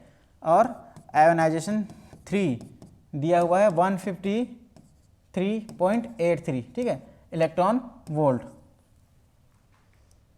ठीक है। इधर ध्यान दीजिए, अब पूछा है what information this data convey, ठीक है। तो इस डाटा से हमको कौन सी जानकारी मिलती है, ये पूछ रहे question. The element has 2 electrons in valence shell, ठीक है। तो वैलेंस शेल में जो इलेक्ट्रॉन्स होते हैं, कोई भी एलिमेंट इजीली रिमूव कर देता है, इजीली रिलीज कर देता है। तो देखिए, अगर फर्स्ट ये इलेक्ट्रॉन रिलीज कर रहा है तो उसको एनर्जी लग रहा है 9.32 इलेक्ट्रॉन वोल्ट। अगर वो सेकंड इलेक्ट्रॉन रिलीज कर रहा है तो 18.21 इलेक्ट्रॉन वोल्ट, ये वो एनर्जी कंज्यूम कर रहा है, ठीक है। अब वो थर्ड इलेक्ट्रॉन जैसे ही रिमूव करने लगेगा तो उसको एनर्जी देखो कितना है, 153.83 इलेक्ट्रॉन वोल्ट, ठीक है। अचानक से उसकी जो एनर्जी है, जो इलेक्ट्रॉन रिलीज करने के लिए जो हम लोग उसको एनर्जी प्रोवाइड कर, वो बहुत ही ज़्यादा इंक्रीज हो गया। मतलब क्या है, 2 इलेक्ट्रॉन रिलीज करने के बाद वो इनर्ट गैस कन्फिग्रेशन में वो आ चुका है, वह उसकी स्टेबिलिटी इनर्ट गैस कन्फिग्रेशन मतलब उसको मिल चुका है, ठीक है। बात समझ में आया? ठीक है। तो उसके वैलेंस में कितने इलेक्ट्रॉन होंगे? जो इजीली रिमूव होंगे वही वैलेंस इलेक्ट्रॉन होंगे, ठीक है। तो 1 और 2, ये तीसरा वाला क्या है, ठीक है, ये इनर्ट गैसेस के कन्फिग्रेशन में ये इंक्लूड है, ठीक है। तो आंसर फर्स्ट जाएगा, the element has 2 electron is in valence shell, option number first. Option number second पढ़ते हैं, the element has 3 electrons in valence shell. अगर 3 इलेक्ट्रॉन्स रहता तो IE3 भी एनर्जी इन्हीं के आसपास आता है, लेकिन एनर्जी देखो, फर्स्ट 9, सेकंड 18, थर्ड 153, अचानक से बहुत ज्यादा इंक्रीज हो गया, ठीक है। Both of the above incorrect, ठीक है। सेकंड स्टेटमेंट इनकरेक्ट है, इसलिए थर्ड भी इनकरेक्ट हो, नन ऑफ दिस, ये फोर्थ भी इनकरेक्ट है, आंसर जाएगा आपका फर्स्ट। चलिए क्वेश्चन नंबर 80 की बात करते हैं, the element an element having the highest first ionization energy in a given period is, कौन बताएगा? फर्स्ट आयोनाइजेशन एनर्जी किसमें सबसे ज्यादा होता है? अरे सर, ठीक है, आंसर बताइए, बिना ऑप्शन देखे आंसर बताइए, ठीक है। आंसर जाएगा इनर्ट गैस। समझ में आया? इनर्ट गैसेस के आयोनाइजेशन एनर्जी बहुत ही ज्यादा होती है, ठीक है। चलिए तो ऑप्शन नंबर क्वेश्चन नंबर 80 का आंसर आएगा फर्स्ट, ठीक है। Question number 81, higher values of ionization energies of the 5D transition elements are consistent with the, ठीक है, 5D transition elements are consistent with the, option पढ़ते हैं, relative smaller effective nuclear charge, relative smaller size of their atoms, relative smaller penetration, all are correct. The higher values of ionization energies of 5d transition elements are consistent with the, answer बताइए, आपसे पूछ रहा हूं, answer बताइए। Question number 81, the higher values of ionization energy of the 5d transition elements are consistent with the relative smaller effective nuclear charge, relative smaller size of their atoms, relative smaller penetration, all are correct.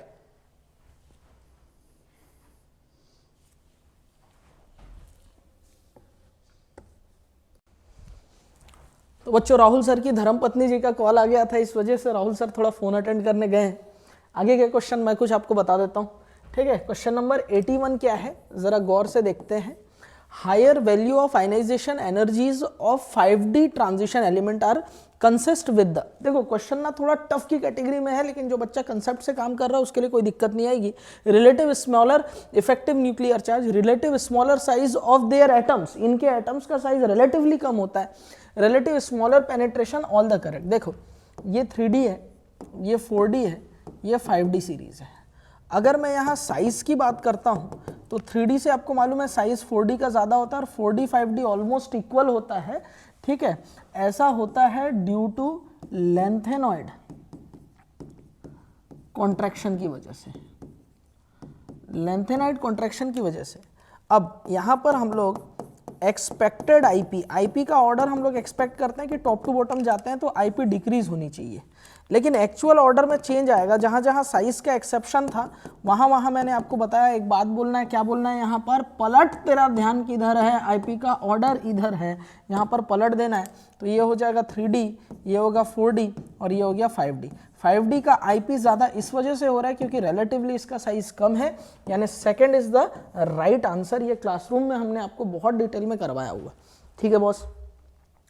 अगले question की तरफ बढ़ते हैं, question number 82, ठीक है। Question number 82 है, the high oxidizing power of fluorine is due to, देखो जो नॉन मेटल्स होते हैं ना वो लोग 2 इलेक्ट्रॉन ठूस लेते हैं और एनायन में कन्वर्ट होते हैं। इलेक्ट्रॉन रिसीव करना यानी कि रिडक्शन हो रहा है, जो खुद को कर रहे हैं रिड्यूस वो दूसरे को करते हैं ऑक्सीडाइज, यानी ये लोग ऑक्सीडाइजिंग एजेंट होते हैं। ऑक्सीडाइजिंग एजेंट होने के लिए इनमें हम लोग SRP देखते हैं और SRP का जो ऑर्डर है वो इलेक्ट्रॉन एफिनिटी पे डिपेंड करता है, ना कि आयनाइजेशन एनर्जी पे। वैसे भी नॉन मेटल में आयनाइजेशन एनर्जी की बात करना हमारे लिए पाप है, तो आंसर जाएगा फर्स्ट, हाई इलेक्ट्रॉन एफिनिटी।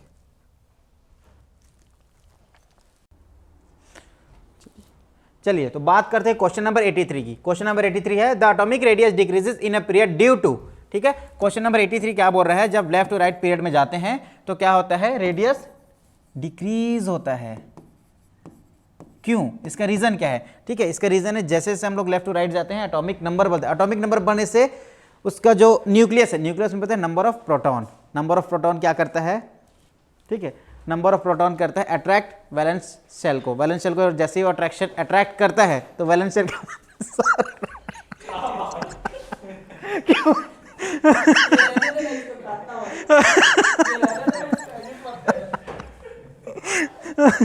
चलो आगे बढ़े, ठीक है, शुरू से करते हैं, इसको रहने देना लेकिन ना अलग से रखने देना।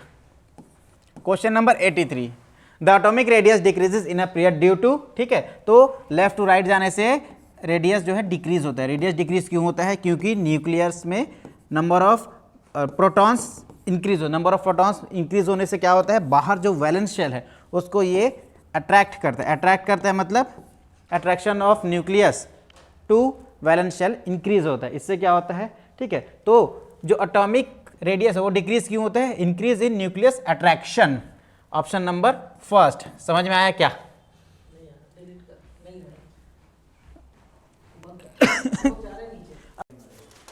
चलिए तो देखो क्वेश्चन नंबर 83 प्यारे बच्चों क्या दिया है, the atomic radius decreases in a period due to, ठीक है। अगर पीरियड में हम लोग लेफ्ट टू राइट जाते हैं तो आपको पता है प्यारे बच्चों Z इफेक्टिव ये बढ़ता है, इस वजह से साइज लगातार डिक्रीज होती है।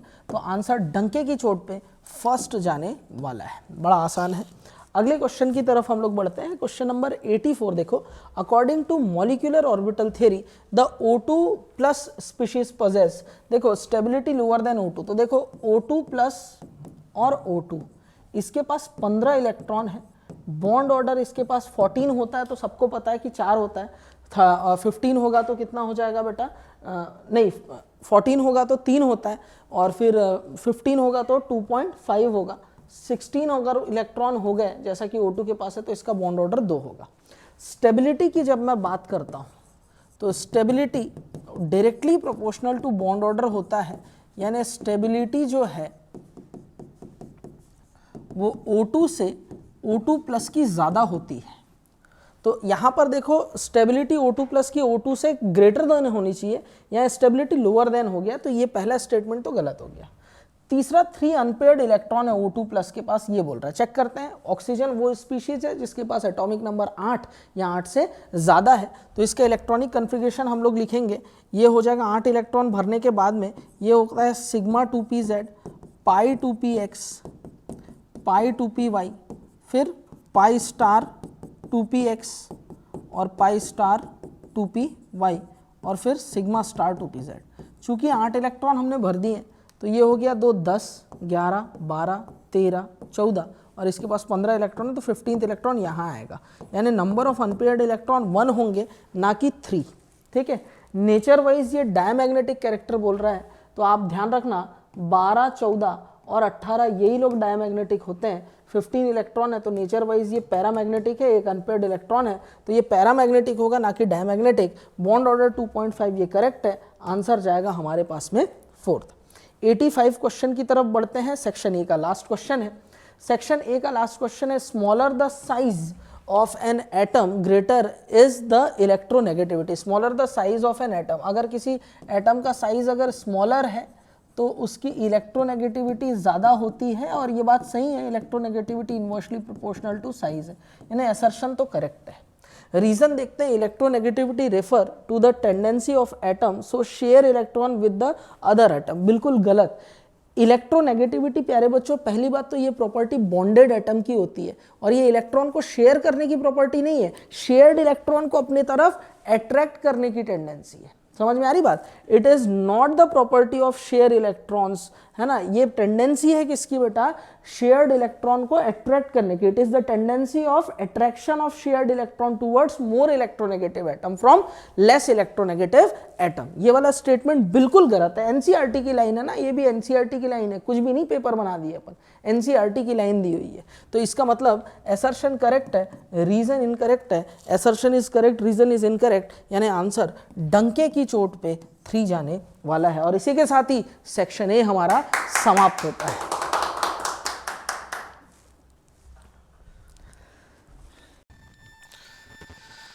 चलिए बच्चों, सेक्शन बी की तरफ बढ़ते हैं। सेक्शन बी में क्वेश्चन है, देखो, the atomic number of element A and B respectively. A का एटॉमिक नंबर दिया है कितना बेटा, 4, और बी का दिया हुआ है 17। तो ए जो होता है हाइड्रोजन, हीलियम, लिथियम, बेरिलियम होता है, और 17 होता है क्लोरीन का। तो आपसे पूछ रहा है बेरिलियम जो है BeCl2 टाइप का कंपाउंड बनाएगा, और ये पूरे वीडियो लेक्चर में आपको पता है लिथियम, बेरिलियम, मैग्नीशियम, एल्यूमिनियम है कि नहीं, इनका फ्लोराइड, ऑक्साइड, कार्बाइड ही आयनिक होता है। लिथियम का फ्लोराइड, ऑक्साइड, कार्बाइड आयनिक, बेरिलियम का सिर्फ कार्बाइड आयनिक होता है। ठीक है, मैग्नीशियम का फ्लोराइड, ऑक्साइड, कार्बाइड आयनिक, एल्यूमिनियम का फ्लोराइड, ऑक्साइड, कार्बाइड आयनिक होता है। सिर्फ यही कंपाउंड आयनिक होते हैं, इनके अलावा इनके कोई अदर कंपाउंड जो होंगे वो किस नेचर के, जैसे BeCl2 है तो इसका फ्लोराइड भी नहीं है, ऑक्साइड भी नहीं है, कार्बाइड भी नहीं है, तो ये कोवेलेंट नेचर का होगा, यानी आंसर होगा पोलर कोवेलेंट, यानी आंसर जाने वाला है बच्चों 3rd। अगले क्वेश्चन की तरफ बढ़ेंगे। विच of the following statement will have highest boiling point. अब हाईएस्ट बॉइलिंग पॉइंट कौन दिखाते हैं? हाँ 87 क्वेश्चन ना, क्या हो गया? नहीं वही पढ़ रहा हूँ sir. Substance will have highest boiling point 87। Rahul sir बीच बीच में डिस्टर्ब कर देते हैं, एक तो रिकॉर्डिंग करने नहीं देते मेरे को। ठीक है, हाँ अभी सर, अभी मैं 87 पढ़ रहा था, सर बोलते अंधा है क्या, 86 88 पढ़ना है करके, लेकिन सर अंधे। ठीक है, चलो आगे बढ़ते हैं। 87 की बात कर रहे हैं। विच of the following substance will have highest boiling point. Highest boiling point कौन दिखाते हैं बेटा? जो आयनिक कंपाउंड्स होते हैं, आयनिक कंपाउंड जो होते हैं वो लोग high boiling point melting point दिखाते हैं। अब देखो आयनिक कंपाउंड या हीलियम तो नोबल गैस है, उसकी बॉइलिंग पॉइंट सबसे लो होती है पूरी पीरियोडिक टेबल में। अमोनिया कोवेलेंट कंपाउंड है, CH Cl3 polar covalent compound है, आंसर होगा CSF, ये अकलौता आयनिक कंपाउंड है, आंसर जाएगा 2। Question number 88, melting point of SnCl4 is less than SnCl2। इस बात को चेक करते हैं, मेल्टिंग पॉइंट जो है SnCl4 का SnCl2 से ज़्यादा है, ये बोला गया है, इज नहीं लेस देन बताया गया है टू SnCl4। ध्यान दो प्यारे बच्चों, SnCl4 SnCl2, इसका ऑक्सीडेशन स्टेट +4, इसका ऑक्सीडेशन स्टेट +2। मेल्टिंग पॉइंट जो है which is inversely proportional to polarisation होता है। अब बच्चों गौर से देखना, यहाँ से यहाँ जा रहे हैं तो चार्ज बढ़ रहा है, चार्ज बढ़ेगा तो पोलराइजेशन बढ़ रहा है, और पोलराइजेशन बढ़ेगा तो मेल्टिंग पॉइंट इन्वर्सली प्रोपोर्शनल है, ये कम होगा, यानी SnCl4 सॉरी मेल्टिंग पॉइंट क्या होगा, कम होगा, डिक्रीज होगा। तो SnCl4 का मेल्टिंग पॉइंट SnCl2 से कम है। लेकिन ऑप्शन में कमाल की बात तो ये है, पोलराइजेशन डायरेक्ट नहीं दिया है। एक्चुअली पोलराइजेशन बेटा होता है डायरेक्टली प्रोपोर्शनल टू चार्ज और directly proportional to size of anion, inversely proportional to size of cation. अब SnCl4 SnCl2 की अगर मैं बात करता हूँ तो पोलराइजेशन यहाँ पर चार्ज के डायरेक्ट प्रोपोर्शन और साइज के इन्वर्स प्रोपोर्शन हो रहा है, बोलो क्लियर है। और यहाँ पर अगर मैं देखूँ कैटायन का चार्ज +4 है और साइज R+ का कम है, और Sn+2 का चार्ज यहाँ कम है और R+ की वैल्यू क्या है, रेडियस इसकी क्या होती है, ज़्यादा होती है, जितना ज़्यादा पॉजिटिव चार्ज उतना कम रेडियस। तो इसी को ही बोला जाता है आयनिक पोटेंशियल। क्या बोला जाता है, आयनिक पोटेंशियल। तो देखो हमारे पास डायरेक्ट पोलराइजेशन तो नहीं दिया, लेकिन आयनिक पोटेंशियल बोल दिया। आयनिक पोटेंशियल को फाई से रिप्रेजेंट करते हैं, ठीक है। तो ionic potential of Sn+4 is high, इसी वजह से आयनिक पोटेंशियल ज़्यादा होने की वजह से मेल्टिंग पॉइंट इसका क्या होगा, कम होगा। क्वेश्चन नंबर 89 की तरफ बढ़ते हैं। Intermolecular hydrogen bond are not present. तो इंटरमॉलिक्यूलर हाइड्रोजन बॉन्ड होने के लिए हाइड्रोजन जिससे अटैच है वो ऑक्सीजन होना चाहिए। पहले में इथाइल लगा, हाइड्रोजन जिससे अटैच है वो ऑक्सीजन है, हाइड्रोजन बॉन्डिंग कर जाएगा। दूसरे वाले केस में हमारे पास में C double bond O H और यहाँ पर क्या है CH3। हाइड्रोजन जिससे अटैच है वो ऑक्सीजन है, हाइड्रोजन बॉन्डिंग कर जाएगा। नाइट्रोजन, हाइड्रोजन जिससे अटैच है वो मोर इलेक्ट्रोनेगेटिव नाइट्रोजन है ना, ये इथाइल लगा हुआ है, तो ये भी क्या कर जाएगा, हाइड्रोजन बॉन्ड कर जाएगा। लेकिन CH3O CH3 में, ईथर के केस में हाइड्रोजन जिससे अटैच है वो तो कार्बन है, तो यहाँ हाइड्रोजन बॉन्डिंग नहीं होगा। आंसर हमारे पास जाने वाला है 4। देखो वीकेस्ट हाइड्रोजन बॉन्डिंग का अगेन नेक्स्ट क्वेश्चन जो है हाइड्रोजन बॉन्डिंग से है। 90 क्वेश्चन में पूछा है वीकेस्ट हाइड्रोजन बॉन्ड किसका है। तो देखो हाइड्रोजन जिससे अटैच है और जिससे हाइड्रोजन बॉन्ड बना रहा है, ये दोनों चीज़ें इंपॉर्टेंट होती है। एक्स की वैल्यू हाई EN होनी चाहिए। अगर हाई EN दोनों की इलेक्ट्रोनेगेटिविटी सेम है तो Y के पास जाएंगे, इसका लो इलेक्ट्रोनेगेटिविटी होनी चाहिए। अब देखो हाइड्रोजन जिससे अटैच है वो हाई EN होना चाहिए। हाइड्रोजन जिससे अटैच है ऑक्सीजन, हाइड्रोजन जिससे अटैच है सल्फर, हाइड्रोजन जिससे अटैच है नाइट्रोजन, हाइड्रोजन जिससे अटैच है फ्लोरीन। तो यहाँ पर फ्लोरीन, ऑक्सीजन और नाइट्रोजन की इलेक्ट्रोनेगेटिविटी ज़्यादा है। सबसे ज़्यादा है फ्लोरीन की, फिर ऑक्सीजन की, फिर नाइट्रोजन की, और सबसे कम इलेक्ट्रोनेगेटिविटी यहाँ सल्फर की है। तो वीकेस्ट हाइड्रोजन बॉन्ड जो होगा वो सेकेंड वाले में बनेगा। क्वेश्चन नंबर 91 थ्योरेटिकल क्वेश्चन है। In dry ice the bond present between two molecule, दो मॉलिक्यूल के बीच में है ड्राई आइस। ड्राई आइस होता है बेटा सॉलिड CO2 सॉलिड। शादी पार्टियों में आप देखते हैं ना, इलाका धुआं होता है, वो जो धुआं उड़ रहा होता है सॉलिड CO2 से बनाते हैं, ठीक है। उनके बीच में वैंडरवाल फोर्स ऑफ अट्रैक्शन होता है, ठीक है। मॉलिक्यूलर इंट्रैक्शन है, वीक इंटरमॉलिक्यूलर अट्रैक्शन, जिसको बोलते हैं वैंडरवाल फोर्स। आंसर जाएगा 91 का कौन सा, 4th। 92 देखते हैं। 92 है the number of empty orbital valence shell of sulphur when forms SF4। अब देखो सल्फर का इलेक्ट्रॉनिक कन्फिगरेशन होता है 3s2, oxygen old style 3p4, 3d तुम्हारे दिमाग की तरह खाली है। 3s में हो गए 2 इलेक्ट्रॉन, 3p में हो गए 1 2 3 4 इलेक्ट्रॉन, और ये हो गया हमारे पास में 3d। क्लियर है। जब सल्फर 4 बॉन्ड बनाने की बारी आती है, एक्साइटेड स्टेट में एक इलेक्ट्रॉन यहाँ से जंप करके यहाँ चला जाता है। ये एक्साइटेड स्टेट फर्स्ट है सल्फर का, 3s2 3p3 3d1। इस केस में 3s में और 3p में, और यहाँ पर किस में बेटा 3d में इलेक्ट्रॉन्स हैं। 3s में 2 इलेक्ट्रॉन, 3p में हमारे पास 3 इलेक्ट्रॉन और 3d में 1 इलेक्ट्रॉन। ये कितने बॉन्ड बना रहा है? 4 फ्लोरीन से बॉन्ड बना रहा है। आप देखिए 4 फ्लोरीन को इसने जोड़ लिया। तो बताओ वैकेंट ऑर्बिटल कितने मिले मुझे? 1 2 3 4। तो 4 वैकेंट ऑर्बिटल होंगे, यानी कि SF4 मॉलिक्यूल में वैकेंट ऑर्बिटल कितने मिलने हैं? 4। Option number 3 is the correct answer. 93 देखते हैं, correct order of bond angle is. Bond angle का करेक्ट ऑर्डर देखते हैं। देखो CH3 प्लस, CH3 माइनस और CH4 की बात कर रहे हैं। सिग्मा देखो, लोन पेयर देखो, हाइब्रिडाइजेशन देखो। पहला काम बॉन्ड एंगल आते ही हम लोग HLCT देखते हैं, हाइब्रिडाइजेशन, फिर लोन पेयर, फिर सेंट्रल एटम, फिर टर्मिनल एटम। ये देखा जाता है, आपको बता रखा है क्लासरूम में। सिग्मा है 3 3 4। लोन पेयर यहाँ कितने? कार्बन के वैलेंस इलेक्ट्रॉन यहाँ पर 3 में से 3 गया 0, 4 में से ये हो गया 5, 5 में से 3 गया 2 इलेक्ट्रॉन, 1 लोन पेयर, 4 में से 4 गया 0, हाइब्रिडाइजेशन 3 यानी कि sp2, यहाँ पर हो जाएगा 4 यानी कि sp3, यहाँ हो जाएगा 4 यानी कि sp3। अब देखो sp2 का बॉन्ड एंगल तो जाहिर सी बात है sp3 से ज़्यादा होगा, 120 डिग्री बॉन्ड एंगल, यहाँ 109 डिग्री 28 मिनट के आसपास होगा। लेकिन bond angle inversely proportional to lone pair होता है। यहाँ से यहाँ जा रहे हैं, लोन पेयर कम हो रहा है, तो बॉन्ड एंगल क्या होगा? लगातार बढ़ेगा। तो CH3 माइनस से CH4 का बॉन्ड एंगल ज़्यादा होता है, यानी पहला वाला ऑप्शन तो इनकरेक्ट है। तो इनकरेक्ट नहीं, हमें करेक्ट ढूंढना है, ये इनकरेक्ट हो गया हमारे पास में। तो अब सेकेंड ऑप्शन देखते हैं, NH4 plus NH3 NH2 minus. Sigma कितने हैं? 4 3 2। लोन पेयर निकालना है, नाइट्रोजन के वैलेंस इलेक्ट्रॉन होते हैं कितने? 5, प्लस 4 यानी 1 इलेक्ट्रॉन कम हो गया, 4 में से 4 गया 0, 5 में से 3 गया 2 इलेक्ट्रॉन, 1 लोन पेयर है ना, 5 और 1 6 में से 2 गया 4 इलेक्ट्रॉन है ना, 2 लोन पेयर। यहाँ हाइब्रिडाइजेशन sp3, यहाँ पर भी स्टेरिक नंबर 4 आ रहा है sp3, यहाँ पर भी हाइब्रिडाइजेशन आएगा sp3। लेकिन बच्चों यहाँ से यहाँ जा रहा है, लोन पेयर बढ़ रहा है। देखो 0 1 2, तो बॉन्ड एंगल क्या होगा? लगातार घटेगा। बॉन्ड एंगल यहाँ पर क्या आएगा? घटेगा। और यही ऑप्शन में दिया हुआ है, यानी सेकंड हमारे पास में करेक्ट आंसर होने वाला है। ठीक है, बाकी ऑप्शन चेक करने की जरूरत ही नहीं है, क्योंकि आपको तो आंसर मिल चुका है।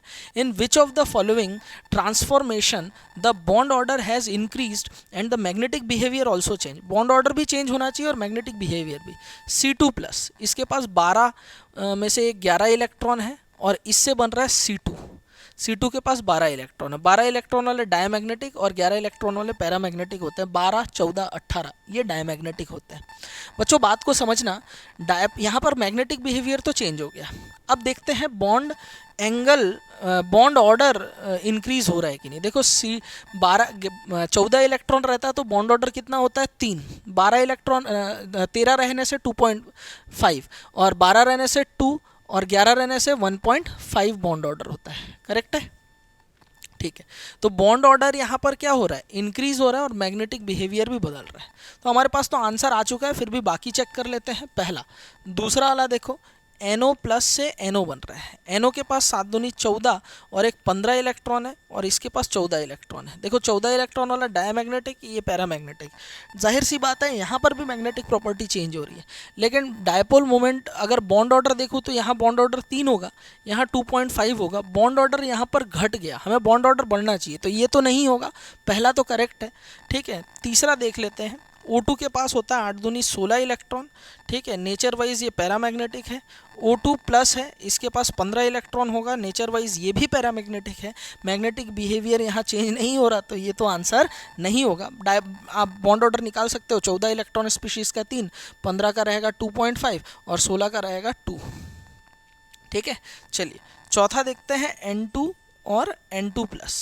ठीक है, N2 14 इलेक्ट्रॉन है, बॉन्ड ये डायमैग्नेटिक रहेगा। 13 इलेक्ट्रॉन है तो ये पैरामैग्नेटिक रहेगा। बॉन्ड ऑर्डर इसका 3, इसका 2.5। बॉन्ड ऑर्डर यहाँ अगेन घट रहा है, तो ये आंसर नहीं होगा। आंसर तो हमारा फर्स्ट होने वाला है। First is the right answer. अगला क्वेश्चन देखते हैं बेटा, question number 95। Consider following statement, hybridization and structure of SF4 is sp3d and seesaw respectively. देखो SF4 की बात करूँगा, सिग्मा इसके पास 4 है, लोन पेयर 6 में से 4 गया, 2 इलेक्ट्रॉन 1 लोन पेयर 5, यानी हाइब्रिडाइजेशन होगा sp3d। इलेक्ट्रॉनिक ज्योमेट्री ये मैंने बना दिया, ये हो गया s। अब एक लोन पेयर इसको मैं अगर यहाँ लगाता हूँ और यहाँ पर मैं लगाता हूँ फ्लोरीन, तो इसकी ज्योमेट्री सीसॉ है। पहला स्टेटमेंट तो मेरे पास में करेक्ट है, पहला स्टेटमेंट तो करेक्ट है। दूसरा स्टेटमेंट है 180 degree bond angle present in ICl3। ICl3 के पास सिग्मा कितने हैं 3। लोन पेयर निकालने, आयोडीन के वैलेंस इलेक्ट्रॉन 7 में से 3 गया तो 4 इलेक्ट्रॉन यानी कि 2 लोन पेयर। हाइब्रिडाइजेशन इसका भी sp3d आएगा। sp3d इलेक्ट्रॉनिक ज्योमेट्री मैंने बना दी। ये आयोडीन है, 2 लोन पेयर है, एक यहाँ पर एक यहाँ पर। अब यहाँ पर Cl, यहाँ पर Cl, यहाँ Cl है। प्यारे बच्चों, बच्चों को लगेगा कि 180 डिग्री बॉन्ड एंगल तो है, लेकिन बिल्कुल गलत। यहाँ 180 डिग्री बॉन्ड एंगल नहीं होता। VSEPR थ्योरी बोलती है lone pair bond pair repulsion की वजह से bond angle is not equals to 180 degree. ये टिल्ट हो जाएगा, 180 डिग्री से बॉन्ड एंगल चेंज हो चुका होगा। ठीक है, तो ये भी हमारे पास में सॉल्व हो गया। आंसर क्या हो जाएगा हमारे पास में? स्टेटमेंट करेक्ट है ना। स्टेटमेंट नंबर सेकंड क्या है बेटा? इनकरेक्ट है। A is true but B is false, यानी कि सेकंड हमारे पास में राइट आंसर होगा। 96 क्वेश्चन में देखो बॉइलिंग पॉइंट इंक्रीज दिया है। बॉइलिंग पॉइंट वाले डोज से अगेन क्वेश्चन आया है। HCl, HBr, HI और HF की बात कर रहे हैं। देखो HF, HCl, HBr और HI की बात कर रहे हैं और यहाँ बॉइलिंग पॉइंट की बात चल रही है। HF में हाइड्रोजन बॉन्डिंग मिलता है और इन सब में वैन डर वाल फोर्स ऑफ अट्रैक्शन मिलता है। मॉलिक्यूलर वेट बढ़ेगा तो वैन डर वाल फोर्स ऑफ अट्रैक्शन भी बढ़ता जाता है और इनका वैन डर वाल फोर्स ऑफ अट्रैक्शन ज़्यादा होगा। लेकिन सबसे ज़्यादा HF की बॉइलिंग पॉइंट होगी, क्योंकि वैन डर वाल फोर्स ऑफ अट्रैक्शन से भी ज़्यादा स्ट्रॉन्ग कौन सा होता है? Hydrogen bond. तो हमारे पास बॉइलिंग पॉइंट का ऑर्डर होगा HCl, फिर HBr, फिर HI और सबसे ज़्यादा कौन होगा? HF। यानी स्टेटमेंट 1 तो क्या है बेटा? करेक्ट है। Intermolecular hydrogen bonding exist in HF molecule, तो दूसरा वाला स्टेटमेंट भी करेक्ट है, असर्शन भी करेक्ट और रीज़न भी करेक्ट है। यानी आंसर जाएगा हमारे पास में two both statement 1 and statement 2 are correct. 96 question के बाद 97th क्वेश्चन भी देखो बेटा, बड़ा आसान क्वेश्चन था। Among the following maximum covalent character is show by the compound. Covalent character किस में होगा? देखो covalent character inversely directly proportional to होता है पोलराइजेशन के, और polarisation directly proportional to charge, inversely proportional to directly proportional to anion का size, inversely proportional to cation का साइज। ये मैंने बता रखा। अभी देखो Fe बोल दो, FeCl2 बोल दो, SnCl2 बोल दो, MgCl2 बोल दो और यहाँ पर AlCl3 बोल दो। एल्यूमिनियम में चार्ज सबसे ज़्यादा है, तो सबसे ज़्यादा होने की वजह से इसमें पोलराइजेशन ज़्यादा होगा। भाई चार्ज ज़्यादा तो पोलराइजेशन ज़्यादा, और पोलराइजेशन ज़्यादा तो कोवेलेंट कैरेक्टर भी ज़्यादा होगा। तो आंसर जाने वाला है सेकंड। ठीक, आसान क्वेश्चन था। 98 भी आसान है, लेकिन कोई ज़्यादा दिक्कत वाली बात नहीं। Hydration energy directly proportional to होता है चार्ज, इन्वर्सली प्रोपोर्शनल टू होता है साइज़ का सम। ठीक है, अब देखो यहाँ पर सबसे ज़्यादा चार्ज Mg+2 और Ca+2 का होगा, लेकिन बेचारी मुर्गी का यहाँ से यहाँ जा रहे हैं तो साइज़ बढ़ रहा है, कैटायन का साइज़ बढ़ रहा है, तो हाइड्रेशन एनर्जी क्या होगी बेटा? कम होगी। तो हाइड्रेशन एनर्जी सबसे ज़्यादा किसकी होगी? Mg+2 और फिर किसकी होगी? Ca+2। Mg+2 हमारे पास C है, Ca+2 हमारे पास E है, तो C फिर E, ऐसे हमारे पास 2 ऑप्शन है, बाकी चेक करना पड़ेगा। फिर हमारे पास है कि रब से, ठीक है, चार्ज सेम है, ऊपर से नीचे जा रहे हैं तो साइज यानी कैटायन का रेडियस बढ़ रहा है, कैटायन का रेडियस बढ़ रहा है तो हाइड्रेशन एनर्जी घटेगी, यानी K+, फिर Rb+, फिर क्या आएगा बेटा? Cs+। तो यहाँ होगा K+, Rb+ और Cs+। K+ कौन है? K+ हमारे पास है A, Rb+ कौन है? Rb+ हमारे पास है B, और Cs+ कौन है? Cs+ होगा हमारे पास D, यानी C फिर E फिर A फिर B फिर D, यानी फोर्थ हमारे पास करेक्ट आंसर है। 99th में हम लोग पहुंच चुके हैं समापन की तरफ। Which of the following statement is correct? The total energy of 2 molecule orbital however remains the same as the 2 original atomic orbital. बिल्कुल सही बात है। ये देखो, ये अगर 2 एटॉमिक ऑर्बिटल थे तो एक ज़्यादा एनर्जी वाला बना था BMO और दूसरा इससे ज़्यादा एनर्जी, एक कम एनर्जी वाला बना था BMO और दूसरा इससे ज़्यादा एनर्जी वाला था ABMO। अगर इन दोनों की एनर्जी को जोड़ करके एवरेज निकाला जाए तो ये एनर्जी इन एटॉमिक ऑर्बिटल की एनर्जी के बराबर होती है। ठीक है, तो यही स्टेटमेंट है, the total energy of two molecular orbitals however remains the same as that of two original atomic orbital. दो ओरिजिनल एटॉमिक ऑर्बिटल की एनर्जी, ये एवरेज है। अगर इसकी एनर्जी को मैं बोल रहा हूँ E1, इसकी एनर्जी को मैं बोल रहा हूँ E1, तो इन दोनों को अगर जोड़ा जाए तो E1 plus E1 equals to E/2 आ जाएगा। इन दोनों की एनर्जी यहाँ आ रही है और ये एनर्जी जो है E1 के बराबर आ रहा है। बोलो समझ में आ रहा है? दोनों BMO और ABMO की एनर्जी के सम का एवरेज किसके बराबर होता है? एटॉमिक ऑर्बिटल की एक की एनर्जी के बराबर होता है। इसका मतलब इसको उल्टा भी बोल सकता हूँ, दो एटॉमिक ऑर्बिटल की एनर्जी जो होती है ABMO और BMO की टोटल एनर्जी के बराबर होती है। पहला स्टेटमेंट तो हमारे पास करेक्ट हो गया। दूसरा देखो, molecular orbital of diatomic molecule designated sigma pi delta. Yes, आपको मालूम है sigma 1s, sigma star 1s, pi 2px, pi 2py, pi 2p, pi star 2px, pi star 2py बनता है। और आगे जाएंगे तो डेल्टा बॉन्ड भी फॉर्मेशन होने लगता है, यानी बी स्टेटमेंट भी करेक्ट है। मॉलिक्यूलर ऑर्बिटल्स आर मोनोसेंट्रिक, बिल्कुल गलत, ये लोग डाईसेंट्रिक भी होते हैं, टेट्रासेंट्रिक भी होते हैं, तो मोनोसेंट्रिक तो नहीं होगा। तीसरा स्टेटमेंट गलत है, यानी ए और B correct, fourth is the right answer. आखिरी क्वेश्चन की तरफ, select the incorrect statement among the following. NCl5 does not exist, बिल्कुल सही बात है। नाइट्रोजन 5 कोवेलेंट बॉन्ड नहीं बना सकता, क्योंकि थर्ड पीरियड वालों की मैक्सिमम कोवेलेंसी आपको मालूम है, नाइट्रोजन के पास एक लोन पेयर और 3 अनपेयर्ड इलेक्ट्रॉन होंगे, तो नाइट्रोजन ज़्यादा से ज़्यादा 3 बॉन्ड बनाएगा। फॉस्फोरस 5 बॉन्ड बना सकता है, अगर नाइट्रोजन की जगह फॉस्फोरस होता तो वो 5 बॉन्ड बनाता, क्योंकि नाइट्रोजन की कोवेलेंसी, मैक्सिमम कोवेलेंसी कितनी होती है? 3 होती है। नंबर ऑफ पी तो ये वाला स्टेटमेंट तो करेक्ट हो गया, नहीं एग्जिस्ट करता और यही बोला गया। Number of P bond in SO3 का स्ट्रक्चर ऐसा होता है, इसके पास एक पी बॉन्ड होता है और बाकी क्या होते हैं? D। मेरे केमिकल बॉन्डिंग का जो कोर्स है उसमें मैंने इस बात का जुगाड़ बता रखा है कि अगर ऑक्सीजन कंटेनिंग कोई मल्टीपल बॉन्ड से बॉन्डेड मॉलिक्यूल आपको दिख जाए तो कितने पी होंगे, कितने D होंगे, मैं वापस से आपको बता दूं। ठीक है, जो भी बच्चे, तो इसका मतलब ये वाला स्टेटमेंट हमारे पास इनकरेक्ट हो गया और जो इनकरेक्ट है वही करेक्ट है, यानी सेकेंड हमारे पास में राइट आंसर जाने वाला है। प्यारे बच्चों, ये ध्यान रखना। अगेन पेपर जो है मॉडरेट पेपर था, बहुत ज़्यादा टफ क्वेश्चन इसमें नहीं थे, टफ क्वेश्चन की कैटेगरी बहुत कम थी। मैं आपसे एक रिक्वेस्ट करना चाहूँगा, जो भी बच्चे मुझसे केमिस्ट्री नहीं पढ़े, क्लासरूम के बच्चे हैं वो तो उनको तो हमने पढ़ा दिया है, जो भी बच्चे अभी पहली बार जुड़ रहे हैं और उनको ये पेपर टफ लग रहा है, वो बच्चों को मैं स्ट्रांगली रेकमेंड करूँगा the flash academy mobile app download करके, ठीक है, इनऑर्गेनिक डोजेस का जो कोर्स है वो परचेस कर ले। कोर्स का बहुत ज़्यादा प्राइस नहीं है बेटा, बहुत ज़्यादा, 300 रुपये का है, आप उतना गुपचुप मोमोज में बर्बाद कर दोगे। लेकिन अगर दिसंबर तक ये कोर्स आपने कंप्लीट कर लिया, इनऑर्गेनिक केमिस्ट्री में आपको कोई दिक्कत नहीं आएगी, कोई परेशानी नहीं आएगी, ये मेरा वादा है। और उसी कोर्स से क्वेश्चन आएंगे आपके नीट के एग्जाम, उससे बाहर भी नहीं आएंगे, ये भी मैं आपसे कमिटमेंट के साथ बोल रहा हूँ और बहुत जिम्मेदारी के साथ बोल रहा हूँ। तो जो भी बच्चे पहली बार जुड़ रहे हैं मुझसे और ये सारे कोर्सेज, उनके ये सारे क्वेश्चंस में उनको डाउट आया, तो पहला काम आप करो, दिसंबर तक ये काम ख़त्म कर दो। क्लियर है बच्चों? मिलेंगे अगले टेस्ट में, खुश रहिए, मस्त रहिए और मज़े से देखते रहिए केमिस्ट्री की क्लास। Thank you. जुगाड़ ऐसे ट्रिक्स कोई नहीं देगा तुमको, सिंपल टिप्स, PCM भी everything now easily on your finger tips, जो भी चाहिए ले लेना।